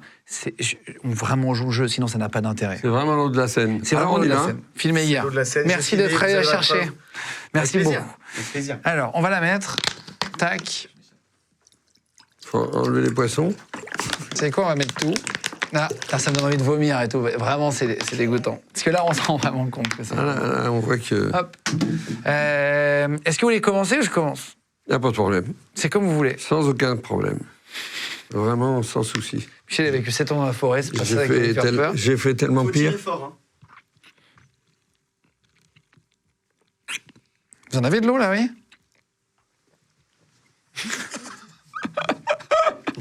Et alors? Vous voulez que je vous montre si j'ai de l'eau? Il n'y a pas de problème. Est-ce qu'on sent le goût de la Seine? Parce qu'on peut pas se baigner avant les JO, mais est-ce qu'on peut la boire? Non, mais l'eau, elle est bonne. On sent un peu le goût du plastique. Mais il n'y a pas de problème. Il n'y a aucun problème. Elle est bonne. Elle est sans goût. Pour prouver que j'ai vraiment de l'eau. On a bu de l'eau de la Pas Seine. de problème. On a Non, bu de mais- l'eau de la Seine. Non, mais attends, c'est incroyable. Alors, résultat, dans 1h30, là, on fait les malins à fin de tournage. Petite goutte de sueur.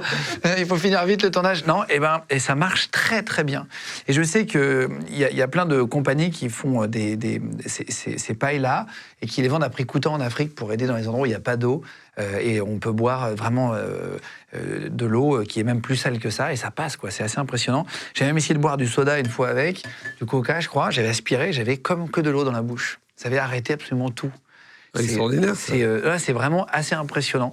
Merci d'être allé chercher de l'eau de la Seine. On a goûté à l'eau de la Seine. On a goûté à l'eau de la Seine, c'est quand même extraordinaire. Je vous mettrai quand même, parce que du coup, on n'aura pas le résultat réel, on ne se rend pas compte. Là, on pourrait boire un produit radioactif, on serait bien, pendant 10 minutes. Donc, on vous mettra en bandeau si on a été malade ou pas. Honnêtement, je vous dirai après au montage, j'ai hyper peur. On est vendredi, ça va nous gâcher le week-end. Voilà, ça, c'est l'apnée qui peut te gâcher. Finalement, il a survécu 7 ans dans la forêt, c'est ça qui va nous coucher tous les deux. On va se réveiller demain. On va revenir sur un brancard lundi matin. On va entendre des mecs qui vont dire donc il faut le. Dans le lit d'hôpital. Enfin, des génériques. On va se toucher la tête quand même. Merci beaucoup. On va finir votre histoire. Finalement, vous êtes empoisonnant. Et faire rentrer Olivier. Allez, c'est parti. Et voilà, on est de retour en plateau. Merci Michel pour les objets. C'était très intéressant. Même sur la paille, pour comprendre un peu comment les nouvelles technologies.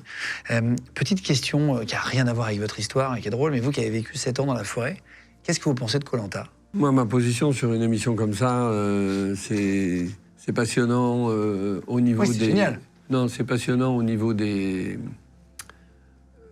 jeux, enfin, on va dire des épreuves. Hein. Au niveau des épreuves, bon, ça, c'est vraiment intéressant.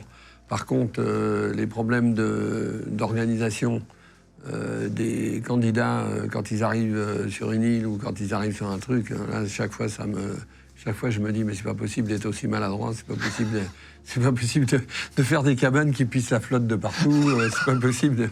Alors, j'en sais une à 5 ans qui tenait mieux que ça. Je veux dire, non, mais même, je veux dire, il n'y a pas de... Je me dis, mais il n'y a pas de réflexion pour pouvoir faire quelque chose qui tient debout, quoi.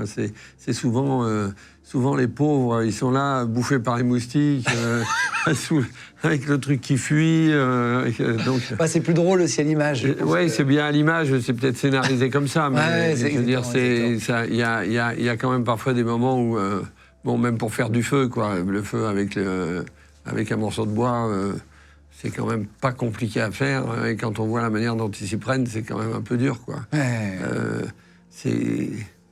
Il faut comprendre que, bon, le bois, il tourne sur le bois et il produit de la chaleur. Le problème, c'est qu'il ne faut pas l'arrêter. Dès qu'on l'arrête 30 secondes, dès qu'on l'arrête un dixième de seconde, c'est fini. Il a refroidi. Ouais. Il a refroidi, donc il ne faut pas que ça s'arrête.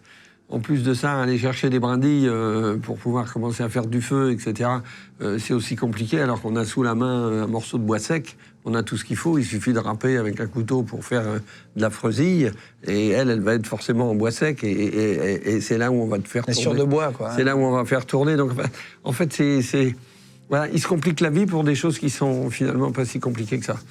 D'accord, merci. C'est intéressant. C'était plus pour la blague. Je me suis dit, tiens, j'en avais pas parlé. Et ça m'a fait penser à Koh-Lanta, là, cette table tout à l'heure. Sinon, bon, les épreuves et tout ça, c'est passionnant parce que. Oui, non, mais c'est une émission qui est très populaire et Un très petit sympa à peu. regarder. Voilà. On a eu Claude de Koh-Lanta, d'ailleurs, qu'on embrasse, qui est venu, quelqu'un qui a marqué ce programme. Vous êtes devenu architecte quand vous avez eu 17 ans. Vous êtes parti vivre à Paris, donc pour faire des études d'architecte. Vous vous mariez, vous avez des enfants. Combien vous avez d'enfants? Un. Qu'on voit. Oui, un enfant. Et en fait, j'ai pas pu en avoir d'autres. C'est aussi simple que ça, parce que Patrice n'a pas eu d'enfant. Et je pense que dans ce problème-là, il y a aussi les carences alimentaires de l'enfance. Parce que lui n'a pas pu avoir d'enfant, il a mis beaucoup de temps à admettre, parce que c'est toujours quelque chose qui est difficile à admettre. Qui ne pouvait pas en avoir, vous dire? Moi, qui ne pouvait pas en avoir. Et ça, c'est dû aux carences alimentaires. Vous le dites un peu dans le film, Frères. Ouais. Vous le citez, vous dites que ça a provoqué des problèmes de santé, et dont sa stérilité. Ça a provoqué des problèmes de santé parce que Patrice est le grand frère. Donc le problème, c'est que lui, il a pris sur lui pour donner à son petit frère. Donc moi, les premiers débuts où c'est très très difficile, si lui, il va pas manger, et moi, il va me donner ce qu'il a trouvé. Donc c'est automatiquement... il va essayer de manger quelque chose avant de me le donner à moi, etc. Donc il y a tout un processus là où en fait il prend sur lui beaucoup de choses. Il absorbe. Il absorbe.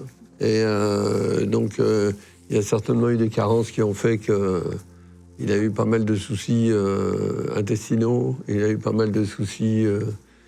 il a fait du diabète, il a eu pas mal de soucis médicaux quand même. Il y a quelque chose qui m'a marqué, je ne savais pas, c'est que vous n'avez pas prévenu votre femme, vous n'avez pas dit, vous n'avez pas dit à votre famille, personne ne le savait. C'est assez fou, que vous aviez vécu dans les bois à l'époque. Pourquoi vous l'avez caché à vos familles respectives, d'ailleurs votre frère aussi, hein? Non, mais tant que Patrice est là, cette histoire, elle nous appartient. Elle nous appartient et on la garde pour nous et on n'a pas envie de la sortir. Et quand vous ne l'avez pas sortie, vous ne la sortez plus parce que c'est fini. Et en fait, nous, on avait besoin de cette histoire pour nous vivre. On vit avec. On vit avec, on se la raconte, on est dedans, on repart. Ça fait partie d'un échappatoire. Ça fait partie de notre vie, mais c'est presque une intimité entre nous deux. Vous comprenez ce que je veux dire? Mais parfois, on est intime avec sa femme, on peut raconter un jour. Tu sais qu'il m'est arrivé ça. Raconter sa vie quand on se rend compte. Oui, sauf que c'est quand même très difficile. Bien sûr, vous racontez, mais vous racontez en 10 minutes. C'est-à-dire, vous allez me demander, finalement, toi et tes parents. Je vais dire, moi, mes parents, ma mère, elle nous a abandonnés. Finalement, après, elle est venue nous rechercher 7-8 ans après. On est allé en pension. Et puis après... Oui, c'est un peu vague. Je suis venu à Paris, et puis après, etc. Donc, qui va porter vraiment intérêt? Il y a une finalité. Là, vous êtes à une écoute. Savoir comment on a dépioté l'escargot pour le manger et comment on a fait pour fabriquer une paire de chaussures et comment on a fait pour coudre des vêtements à partir de vieux sièges de voiture et de trucs comme ça, qui ça va intéresser? Ça va intéresser aujourd'hui, parce que cette histoire est sortie, parce qu'elle est sortie dans sa globalité, et encore, il y a 1h45 dans un film, et dans le film, on montre surtout l'amour des enfants, parce que c'est l'amour de ces deux frères. C'est cette fratrie-là que moi, qui pour moi est importante. C'est pas la forêt, pour moi, c'est pas important, parce que j'ai vécu ça, ça me paraît pas extraordinaire. Ça paraît extraordinaire aujourd'hui, mais moi, ça me paraît pas extraordinaire. Donc, pourquoi le cacher tant que Patrice est là, c'est fondamental, parce que ça nous appartient. Lorsqu'il s'en va, c'est quelle est la nécessité de le raconter? Voilà, quelle est la nécessité, quel est le but? Moi, pour moi, aujourd'hui, c'est différent. Vous allez en parler avec Olivier, et Olivier, c'est un ami depuis 10 ans. C'est quelqu'un que j'apprécie, c'est un jeune que j'apprécie beaucoup. Il a de la ténacité, il a de la volonté, il aime les choses qui sont bien faites, etc., etc. Donc j'apprécie beaucoup les qualités de ce garçon. Et ce garçon, il se trouve qu'il est réalisateur. Et que c'est un jeune réalisateur. Et là, il me dit, Michel, c'est une histoire extraordinaire. Je lui dis, mais pourquoi c'est extraordinaire? Il me dit, mais tu t'en rends pas compte? Tu te rends pas compte que c'est une histoire extraordinaire? Mais je dis, non, c'est bon, ok, mais qu'est-ce qu'il y a de drôle? Je veux dire, c'est comme... Non, c'est pas drôle, mais c'est vrai. Non, mais quand je vous dis je vais me promener en forêt à 1h du matin, tout le monde dit c'est pas possible, mais il a pas peur. Mais voilà, c'est qu'en fait, il y a des réactions qui sont surprenantes. Voilà. Mais en même temps, raconter ça, c'était le pourquoi. Le pourquoi. Qu'est-ce que ça va nous donner, à nous? Faire prendre l'histoire, on va le faire rentrer et on va en parler de ça, c'est vraiment bien. Un jour, votre frère disparaît sans donner de nouvelles. Vous êtes architecte dans une boîte, on le voit, c'est joué par Yvan Attal, avec plein de projets, des projets qui arrivent là vraiment sous quelques jours. La femme de votre frère vous appelle et vous dit je sais pas où il est. Est-ce que tu as des nouvelles, etc. Et vous n'hésitez pas à partir tout de suite. Vous partez au Canada pour le retrouver. Vous avez retrouvé quelqu'un dans un bar qui vous dit qu'il a vendu un chalet en bois caché à votre frère, etc. Il vous y emmène. Vous le retrouvez. Pourquoi il s'est enfui comme ça du jour au lendemain, sans donner de nouvelles? Alors, il faut que vous compreniez que cette scène au Canada, cette partie de la vie de ces deux hommes au Canada, elle est en fait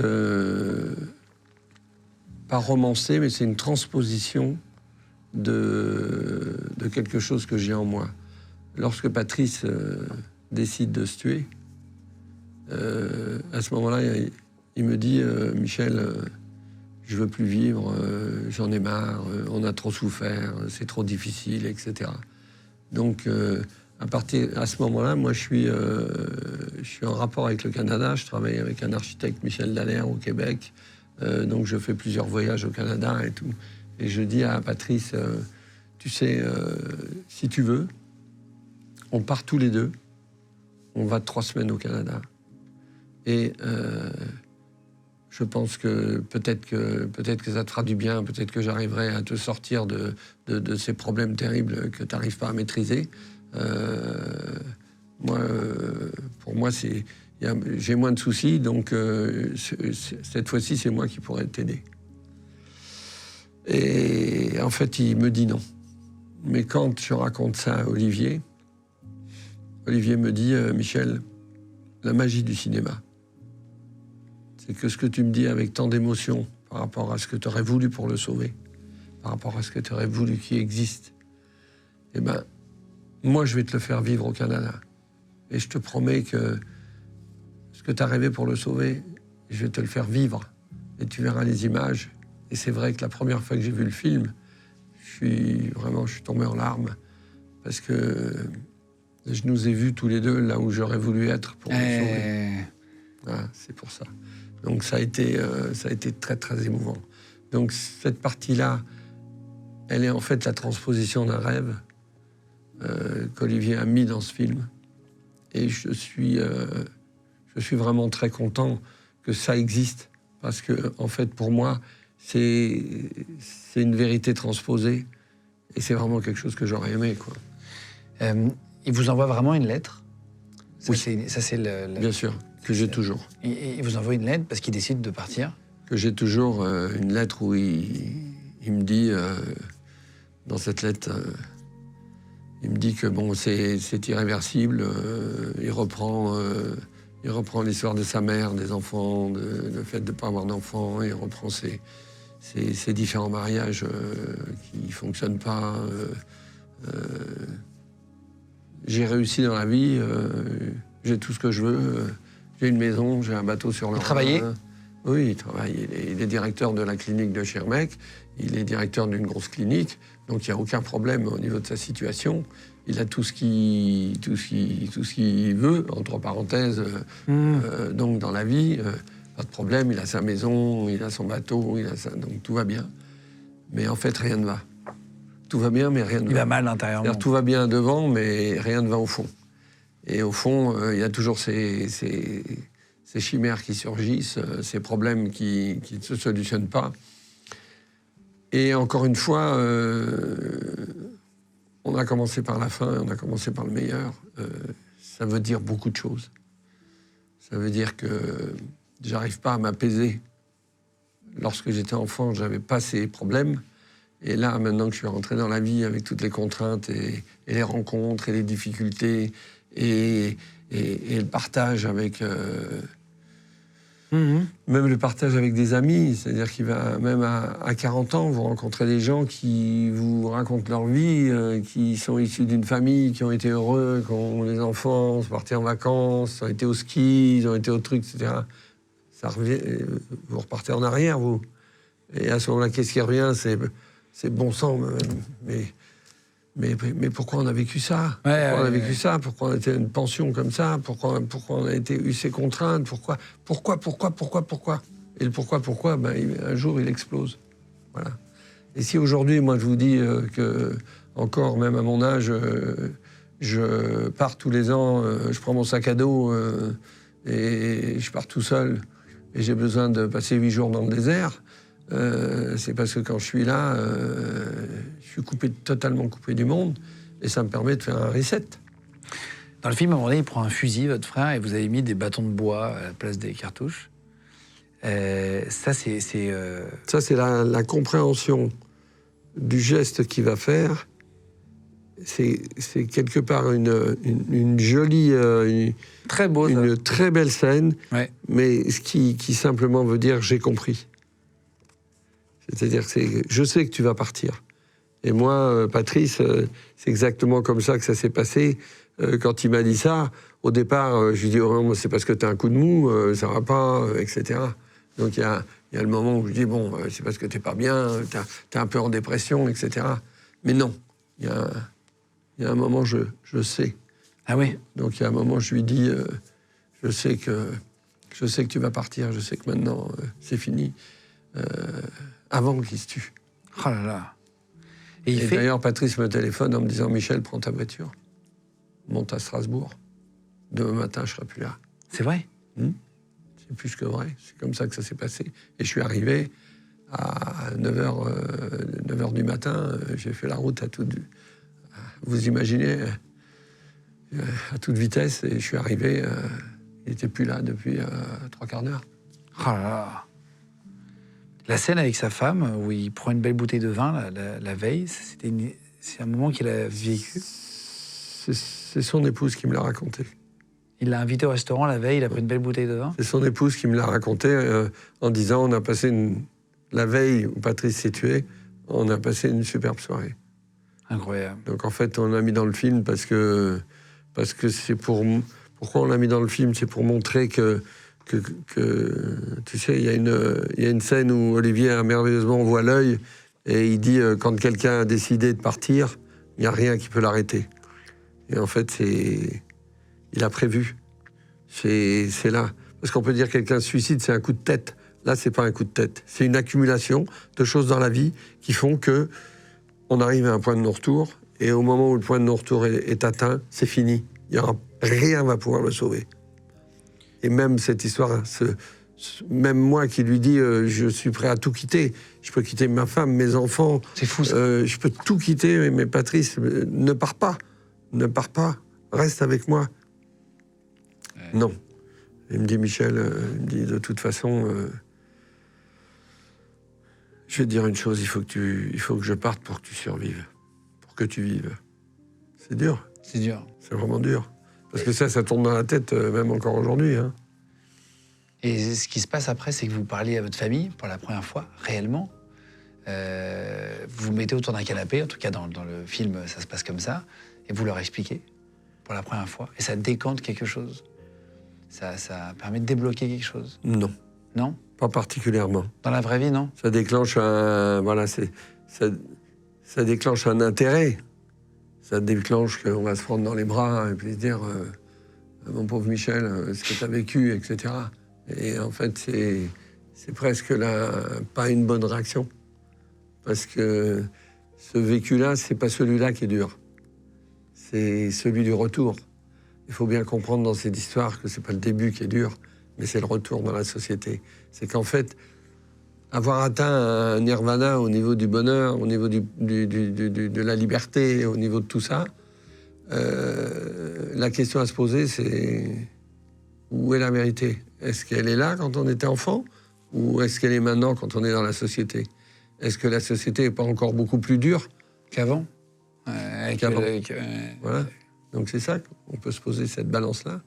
Et si on regarde bien cette histoire, bien sûr. on peut se poser cette question. Il avait prévenu sa femme, votre frère, comme il vous a prévenu, ou pas? Non. Non, sa femme, elle n'était absolument pas au courant de son geste, hein. Absolument pas. Non, lui, tout préparé. Moi, j'étais le seul parce qu'on se disait tout, parce qu'on partageait et que là, il avait besoin de me dire, Michel, voilà, je vais partir. Mais c'était tellement calculé, tellement froid. Et d'ailleurs, vous allez y venir avec Olivier, le réalisateur tout à l'heure, pourquoi il a choisi Ivan Attal et Kassovitz. Vous avez des scènes dans le film, justement, au Canada. Il y a des regards de Kassovitz, des attitudes. Et des regards, c'est tellement Patrice. Cette froideur, cette intériorité, cette décision. Et ces répliques qui sont exactement... parce qu'on a poussé avec Olivier le souvenir. Et donc c'est pour ça que vous avez quelques phrases qui sont vraiment des phrases de Patrice. Encore une fois, on a commencé par la fin, on a commencé par le meilleur, c'est la vérité. Encore une fois, c'est grâce à toi que je suis en vie. Et la réponse, c'est mais si tu n'avais pas été là, est-ce que je serais là aujourd'hui? Donc c'est toujours cet amour entre les deux frères et ce partage et cette force qui font que, voilà, moi je serais parti au bout du monde, hein, s'il avait fait n'importe quoi. Incroyable. J'aurais tout fait, tout. J'aurais tout laissé tomber, tout. Vous l'avez dit. Même pas une demi-seconde. C'est-à-dire, c'est même pas, je réfléchis pas. Un peu comme dans le film, Ivan Attal, il a un gros projet, il prend sa veste, il s'en va parce que tout s'arrête. Et il part 3 mois, tout s'arrête. Et ça, même quand vous l'avez dit à votre frère, ça n'a pas changé? Non. Dernière question avant de faire rentrer Olivier Casas, le réalisateur. En vrai, j'en ai plusieurs, mais est-ce que vous en avez voulu à votre mère? Est-ce que, quand on grandit et qu'on a vécu ça, est-ce qu'il y a le moment où... Alors, ça, c'est... En vouloir à sa mère, c'est la pulsion, c'est l'instinct immédiat. Comprendre, c'est la deuxième chose. Pourquoi elle a fait ça? Quand elle me répond ce qu'elle me répond, je vous l'ai déjà dit tout à l'heure, quand elle me répond ce qu'elle me répond, c'est très dur à entendre. Mais après, pourquoi? Donc il faut chercher. Il faut chercher à comprendre quelle vie elle a eue, comment ça s'est passé dans sa jeunesse, quels ont été ses problèmes. À partir de là, vous pouvez juger. Autrement, ça sert à quoi de juger? Ça veut dire que, en fait, ma position, si je me dis j'ai de la haine pour ma mère, c'est forcément quelque chose de mauvais parce que je ne sais pas d'où ça vient. Elle a agi comme ça, elle avait sûrement ses raisons. Elle a agi comme ça parce il s'est passé quelque chose dans sa jeunesse à elle. Elle a agi comme ça parce qu'elle n'a pas été aimée, probablement. Et donc, elle ne voit pas... Elle a été élevée par le personnel, par les bonnes, par tout ça. Donc, tout ça c'est en fait... voilà, c'est génosociogramme. Les choses se reproduisent. Malheureusement, dans les familles, ça arrive souvent. Donc, je ne peux pas lui en vouloir. Je ne peux pas... J'aimerais comprendre mieux que j'ai compris, mais je ne peux pas lui en vouloir. La seule chose, c'est que si vous me demandez est-ce que tu l'aimes, parce que c'est ta mère, je vais vous répondre non. Et je vais vous dire, moi, mon sentiment vis-à-vis d'elle, c'est de l'indifférence. Le mot, c'est l'indifférence. Elle m'est indifférente. Parce qu'elle n'a pas eu de... J'ai pas vécu avec elle, j'ai pas partagé, j'ai pas eu d'amour avec elle. Qu'est-ce que vous voulez que je dise pour ça? Je suis en train de me dire que le sujet n'est pas abordé dans le film. Si je vous pose pas la question, je sais que ça va être posé en commentaire, mais votre papa, vous l'avez connu? Oui. Petit?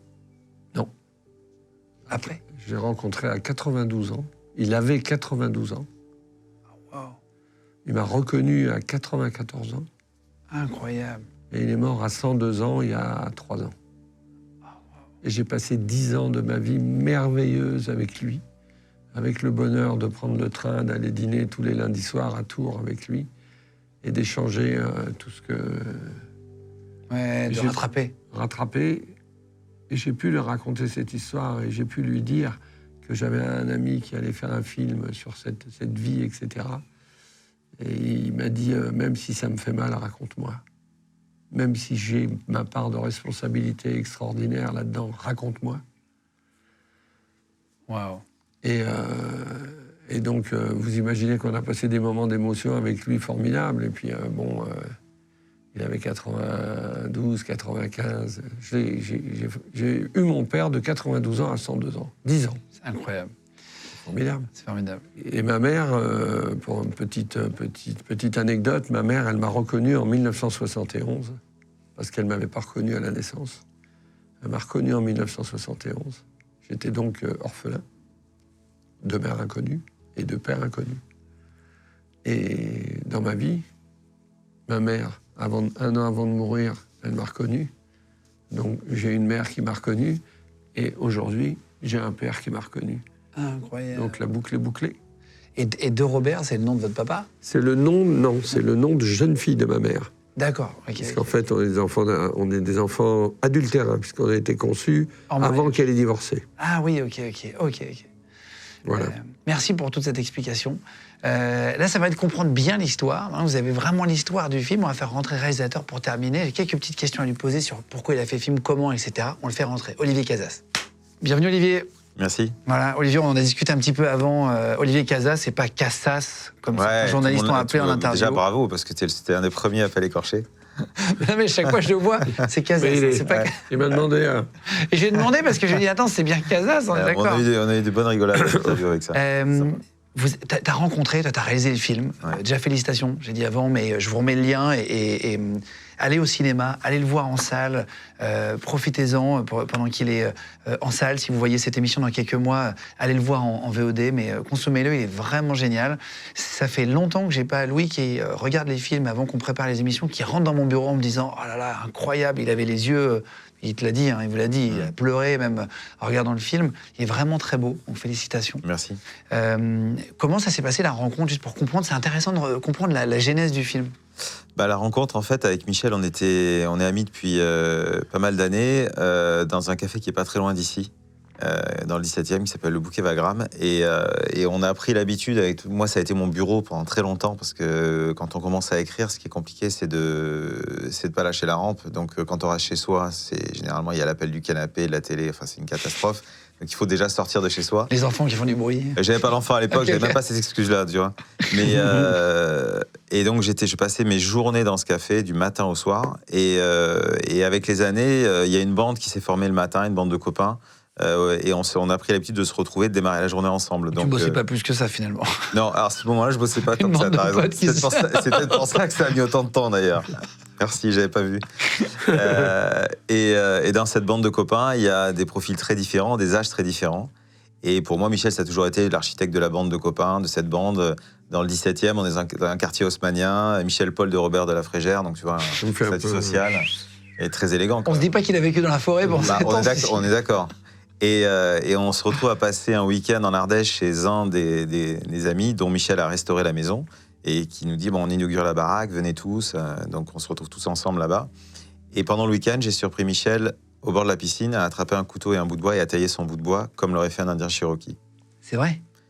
Voilà, donc au bord de la piscine? Tu l'as en face de toi, ouais. tu vois ce qu'il dégage, voilà. Et je me suis approché de lui et je lui ai dit, Michel, est-ce qu'il n'y a pas quelque chose que tu m'aurais caché ou quelque chose que tu aurais à me raconter? Ou tu es scout peut-être Ça aurait été un peu plus décevant, mais ça aurait peut-être la réponse. Et il a eu un petit sourire, il m'a dit, tu sais, j'ai eu une enfance un peu particulière.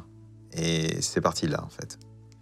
Wow. Sauf qu'au départ, maintenant que tu le connais un peu mieux, il était plutôt parti pour m'en parler 10 minutes, un quart d'heure et c'est tout. Et puis moi, j'ai été absolument foudroyé par cette histoire, mais pas tellement foudroyé par la survie de Michel et Patrice en forêt enfant. Très vite, j'ai été foudroyé par l'amour qu'il témoignait en fait dans qu'il était en train de me raconter. Moi, je venais juste j'étais jeune papa. Je venais de découvrir ce que c'était que cette faille qui s'ouvre où on se dit mais comment je peux aimer autant? Je savais pas que c'était possible.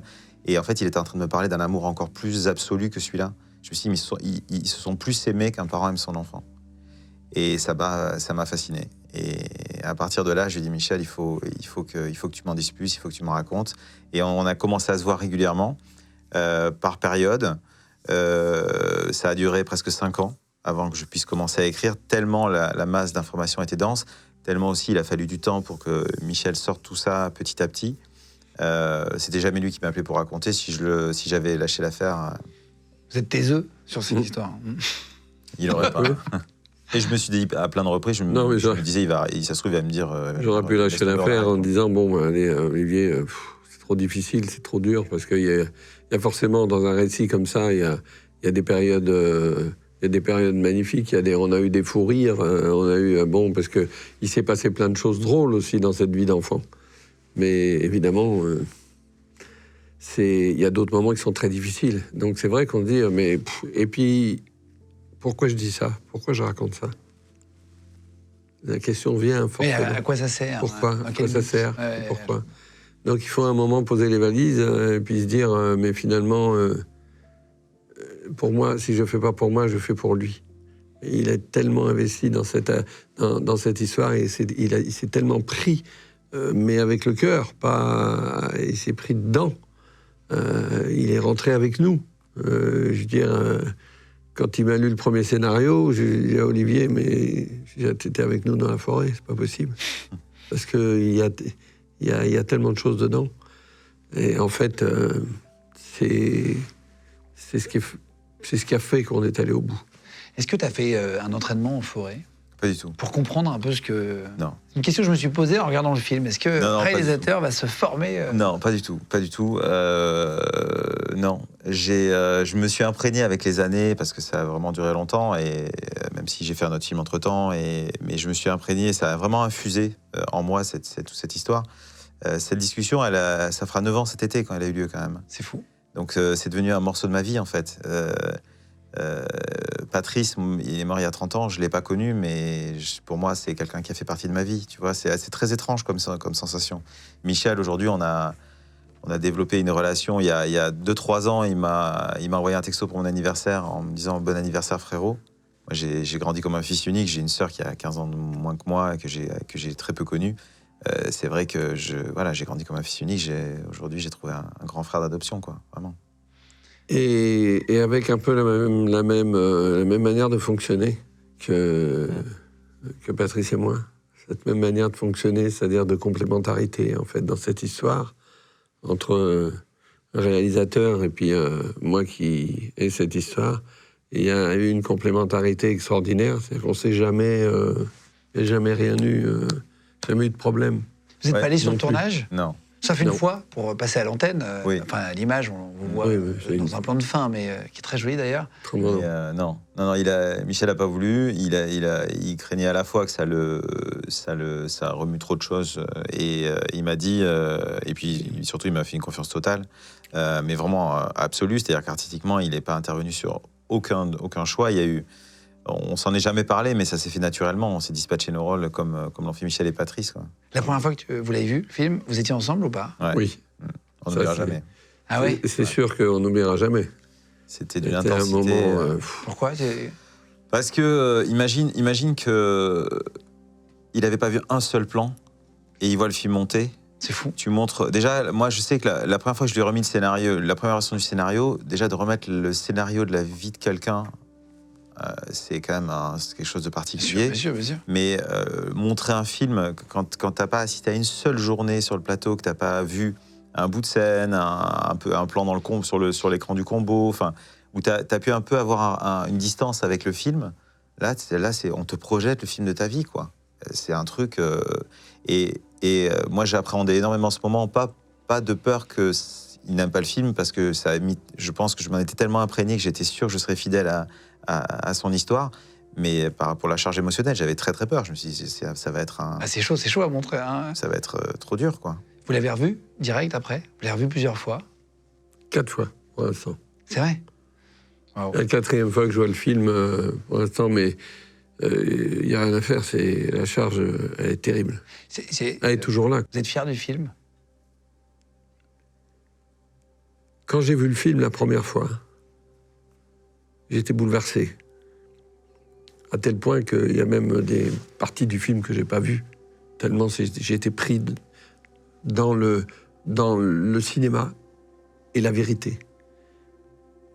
Et quand j'ai repris un peu mes esprits, j'ai compris à quel point ce film, il était, pour moi, extraordinaire. Parce que j'avais le doublement des images du cinéma et des images de la vérité et des images du vécu. Et je me suis dit, c'est super. Et donc, quand j'ai regardé Olivier qui était en pleurs, moi j'étais en pleurs, on était en pleurs tous les deux, je lui ai dit, Olivier, j'ai un seul mot à te dire, c'est merci. Waouh. Je comprends. Ouais. C'est tout. Ça a été dur de faire ce film, juste pour comprendre, pour terminer l'émission. Ouais, ça a été dur, ça a été anormalement dur, j'ai envie de se dire, ouais, vraiment. Ça a été très très compliqué parce que et j'ai pas compris pourquoi. Parce que pendant des années, moi, en travaillant sur ce projet, quand on me demandait, tu bosses sur quoi en ce moment, je disais, cette histoire. Et généralement, ça, un peu comme Michel, j'allais en parler 5 minutes et ça a duré 1h30 parce qu'on me posait des questions et quel que soit l'âge, le profil des gens que j'avais en face, ma femme, elle en avait, je pense, ras-le-bol de faire des dîners où à l'entrée, il y a quelqu'un qui lui demandait ce qu'il est en train de faire en ce moment et au dessert, on était encore sur cette histoire. Ouais. Bah oui, c'était parce que c'est tellement présent. Et quand on a eu Yvan Attal, Mathieu Kassovitz au casting, qui avec cette histoire folle et cette densité, tout ça, et qu'il a fallu le monter, on a eu tellement de portes qui se sont fermées. Ça a été dingue. Le film a failli ne pas se faire plein de fois. Il a failli s'arrêter. Enfin, ça a été. On s'est souvent dit avec Michel que c'était à l'image de ce que. De ce qu'ils ont vécu, quoi. Il y avait un parallèle, il y avait un écho, il y avait une cohérence quelque part, et on n'a pas voulu lâcher parce que eux n'ont pas lâché, parce qu'on se sentait aussi porté par la présence et l'âme de Patrice, parce qu'il y a quelque chose qui finit par être mystique aussi, tu vois. Il y a des moments où moi je venais de trouver, après 4 mois de casting, j'avais trouvé ces 4 enfants pour les incarner, qui sont des bijoux absolus. Je les appelle les 4 fantastiques aujourd'hui. Ils sont géniaux. Et le film a failli s'arrêter après toutes ces recherches, après avoir étudié 2000 candidatures. Quand t'as tout dans la main, quoi. Et on te dit que le film va certainement pas se faire. Et je dis, mais ça n'a pas de sens, c'est pas possible. Ça fait pas des années qu'on discute, j'ai pas vu autant de gens émus aux larmes en leur racontant l'histoire. Pour que ça se fasse pas, c'est pas possible. Et effectivement, c'était pas possible parce que ça s'est fait. C'est pas possible parce que ça s'est fait. Allez le voir au cinéma, il est vraiment réussi. Félicitations encore une fois. Merci. Allez voir donc Olivier qui a réalisé ce film, Un frère. Je vous mets le lien cliquable avec toutes les infos sous la vidéo, si ça vous intéresse. Il est encore au cinéma en ce moment, il sort au moment où on sort la vidéo, donc allez-y. Pour y aller en famille. C'est un film vraiment qui est génial à voir avec toute la famille, quoi. Il n'y a pas de choses violentes qu'on peut pas voir. Voilà, vous pouvez emmener tout le monde. C'est vraiment un beau film. Vous allez être ému à la fin, comme tous les gens qui l'ont regardé dans le bureau ont pleuré. Et c'est vraiment un beau film. Merci beaucoup aussi, Michel, d'être venu. Je sais que c'était pas un exercice facile. C'est pas quelque chose que vous aimez trop faire, raconter pas ça. Du tout. Mais merci 1000 fois d'être venu. Je vous serre la main encore. Merci beaucoup, Olivier, aussi. C'était chouette de vous rencontrer. Merci d'être de plus en plus nombreux à nous regarder. Allez voir le film Frères. On se retrouve comme chaque mercredi, vendredi et dimanche sur Légendes. Merci d'être si nombreux à vous abonner chaque jour. Et voilà, on vous voit arriver sur les réseaux. Ça nous fait vraiment très plaisir que vous soyez là en masse avec nous. Je vous embrasse fort. Merci à toute l'équipe d'avoir préparé l'émission. Et on se retrouve pour la prochaine vidéo très bientôt. Bisous tout le monde.